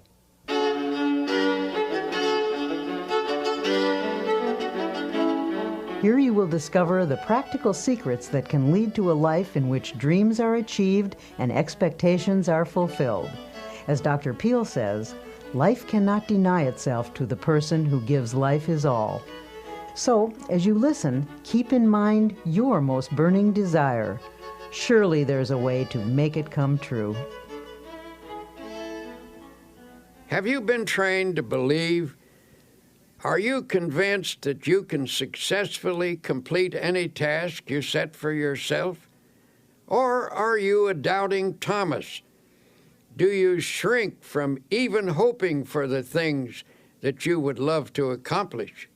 When you begin something, what do you really expect to happen? If you haven't been doing too well at achieving your goals, perhaps it's time to examine your expectations. It was William James who said, "Our belief at the beginning of a doubtful undertaking is the one thing that ensures the successful outcome of the venture." Rule number one, when there's something you want, learn to believe. The Bible teaches a technique for obtaining spiritual power, a method which emphasizes how a person can make something of himself. When released, this power can provide one of the greatest forces in human nature: belief, positive thinking, faith in God, faith in other people, faith in yourself, faith in life. This is the essence of the technique. If thou canst believe, it says, all things are possible to him that believeth. If you have faith, nothing shall be impossible unto you. According to your faith, be it unto you. Believe, believe, believe. So it drives home the truth that faith moves mountains. For those who are serious about getting the best out of life, I will once again suggest that you read the New Testament. Notice the number of times it refers to faith. Select a dozen of the strongest statements about faith, the ones you like the best, then memorize each one. Let these faith concepts drop into your conscious mind. Say them over and over again, especially just before going to sleep at night. By a process of spiritual osmosis, they will sink from your conscious into your subconscious mind, and in time, they will restructure your basic thought pattern. Believe that you are experiencing this upthrust of force. You will be amazed at the lifting power you will receive.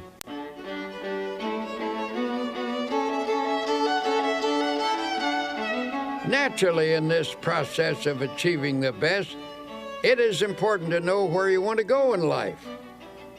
You can reach your goals and make your dreams come true only if you know what you want. Lots of people get nowhere simply because they don't know where they want to go. They have no clear-cut, precisely defined purpose. You cannot expect the best if you think aimlessly. I was once consulted by a 26-year-old man who was dissatisfied with his job. He was ambitious to fill a bigger niche in life and wanted to know how to improve his circumstances. In the course of our conversation, I asked him, "Well, where do you want to go?" The young man replied hesitantly, "I don't know exactly. I've never given it any thought. I only know that I want to go somewhere other than where I am." "Well, what can you do best? What are your strong points?" I then asked. "I don't know," the man responded. "I never thought that over." "But what would you like to do if you had your choice? What do you really want to do?" "I just can't say," came the response. "I don't really know what I'd like to do. I never thought it over." Finally, I said, "Now look here. You want to go somewhere from where you are, but you don't know where you want to go. You don't know what you can do or what you would like to do. You'll have to get your ideas organized before you can expect to start getting anywhere." And that is the failure point with many people. They never get anywhere because they have only a hazy idea of where they want to go and what they want to do. No objective leads to no end. A newspaper editor, an outstanding man in his field, was once asked, "How did you get to be editor of this important newspaper?" "I wanted to be," he said simply. "Is that all there is to it?" he was asked. "You want to be, and so there you are?" "Well, that may not be all of it, but that was a large part of the process," he explained. "I believe that if you want to get somewhere in life, you must make a clear decision about what you want to accomplish. Be sure it is a sound objective, then photograph this goal on your mind and hold it there. Work hard, believe in it, and the thought will become so powerful it will tend to assure its own success. I've found that there's a deep tendency to become what your mind pictures, provided the objective is sound and you hold the mental picture strongly enough." Then the editor pulled a well-worn card from his wallet and said, "I repeat this quotation every day of my life. It has become my dominating thought." Here is what the card said: "A man who is self-reliant, positive, optimistic, and undertakes his work with the assurance of success magnetizes his condition. He draws to himself the creative powers of the universe." It is indeed a fact that the person who thinks with positive self-reliance and optimism does magnetize his condition, and this releases power to attain a goal. Over and over again, we've seen that what the mind profoundly expects, it tends to receive. Think about that. Perhaps this is because the thing that you expect is what you actually want. Unless you want something deeply enough to create a dynamic atmosphere of positive factors, your desire is likely to elude you. Now here is a great law to meditate upon. Faith, power, works wonders. Those 4 words are packed with dynamic and creative force. Hold them in your thoughts. Say them over and over again. Say them until your mind accepts them, until you believe them. Faith, power, works wonders. You can overcome any obstacle. You can achieve the most tremendous things by faith power. And how do you develop faith power? As I've said before, the answer is to saturate your mind with the great words of the Bible. Spend 1 hour a day reading the Bible and committing its great passages to memory. The change in you and in your experiences will be little short of miraculous. Just one section of the Bible will accomplish this for you. Chapter 11 of Mark contains one of the greatest formulas in the book.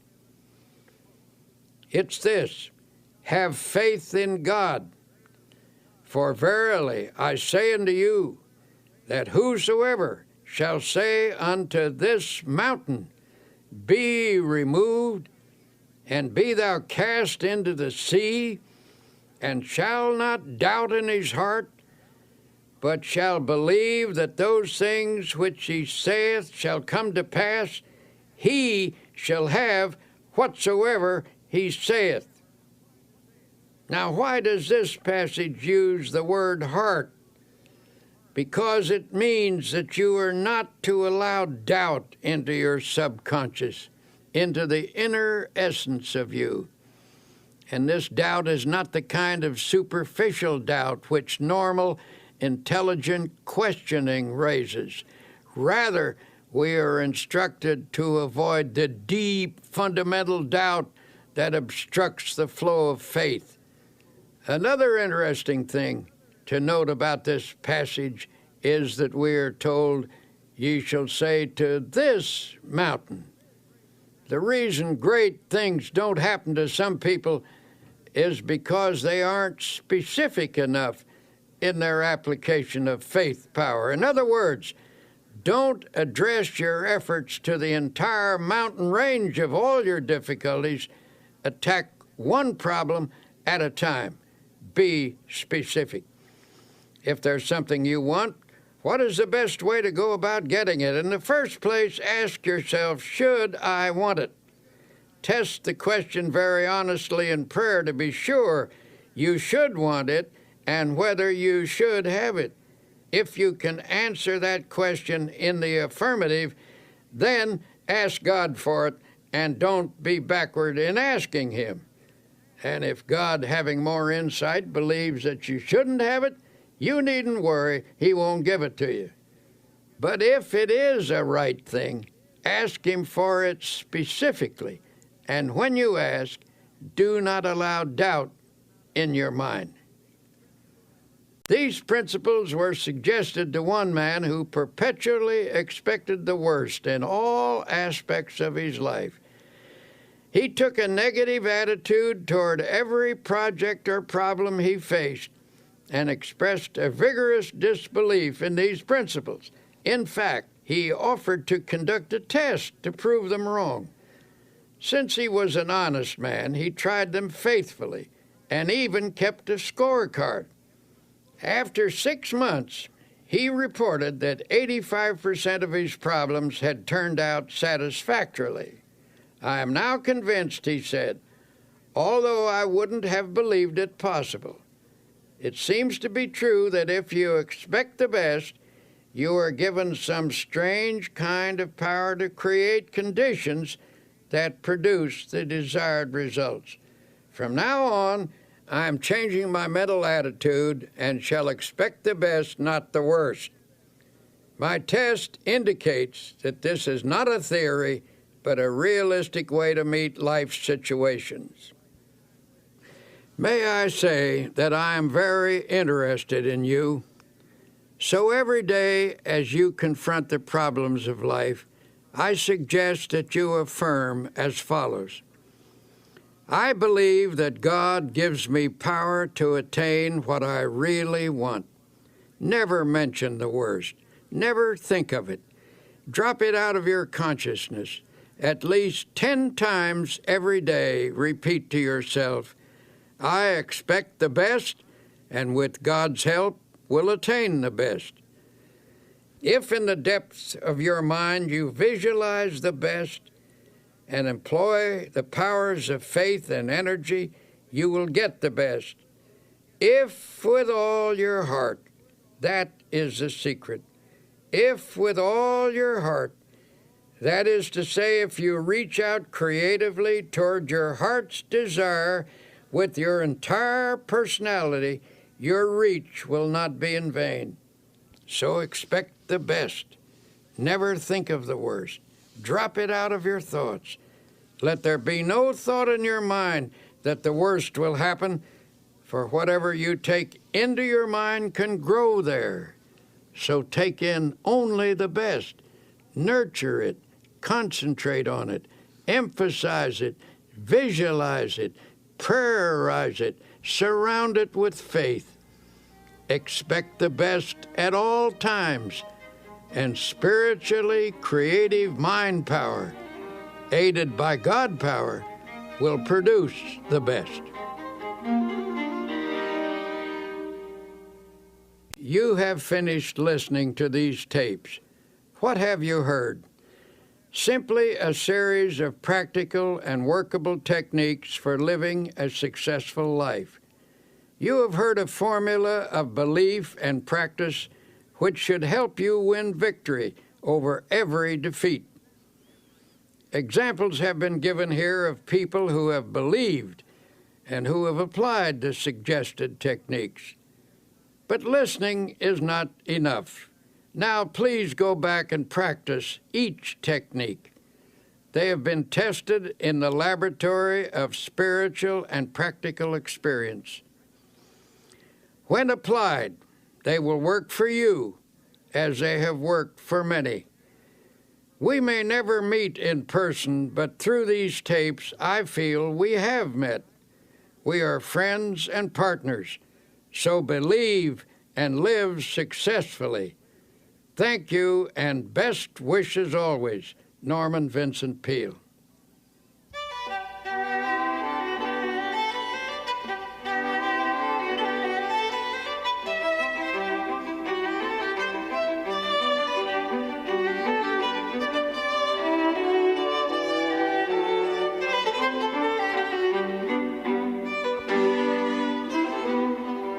You've been listening to Dr. Norman Vincent Peale. This has been a Simon & Schuster audio presentation. Recording engineer Ed Valentine, mixing engineer Gary Fink, writer Mary Bruton, executive producer Peg Combe. I'm Connie Goldman.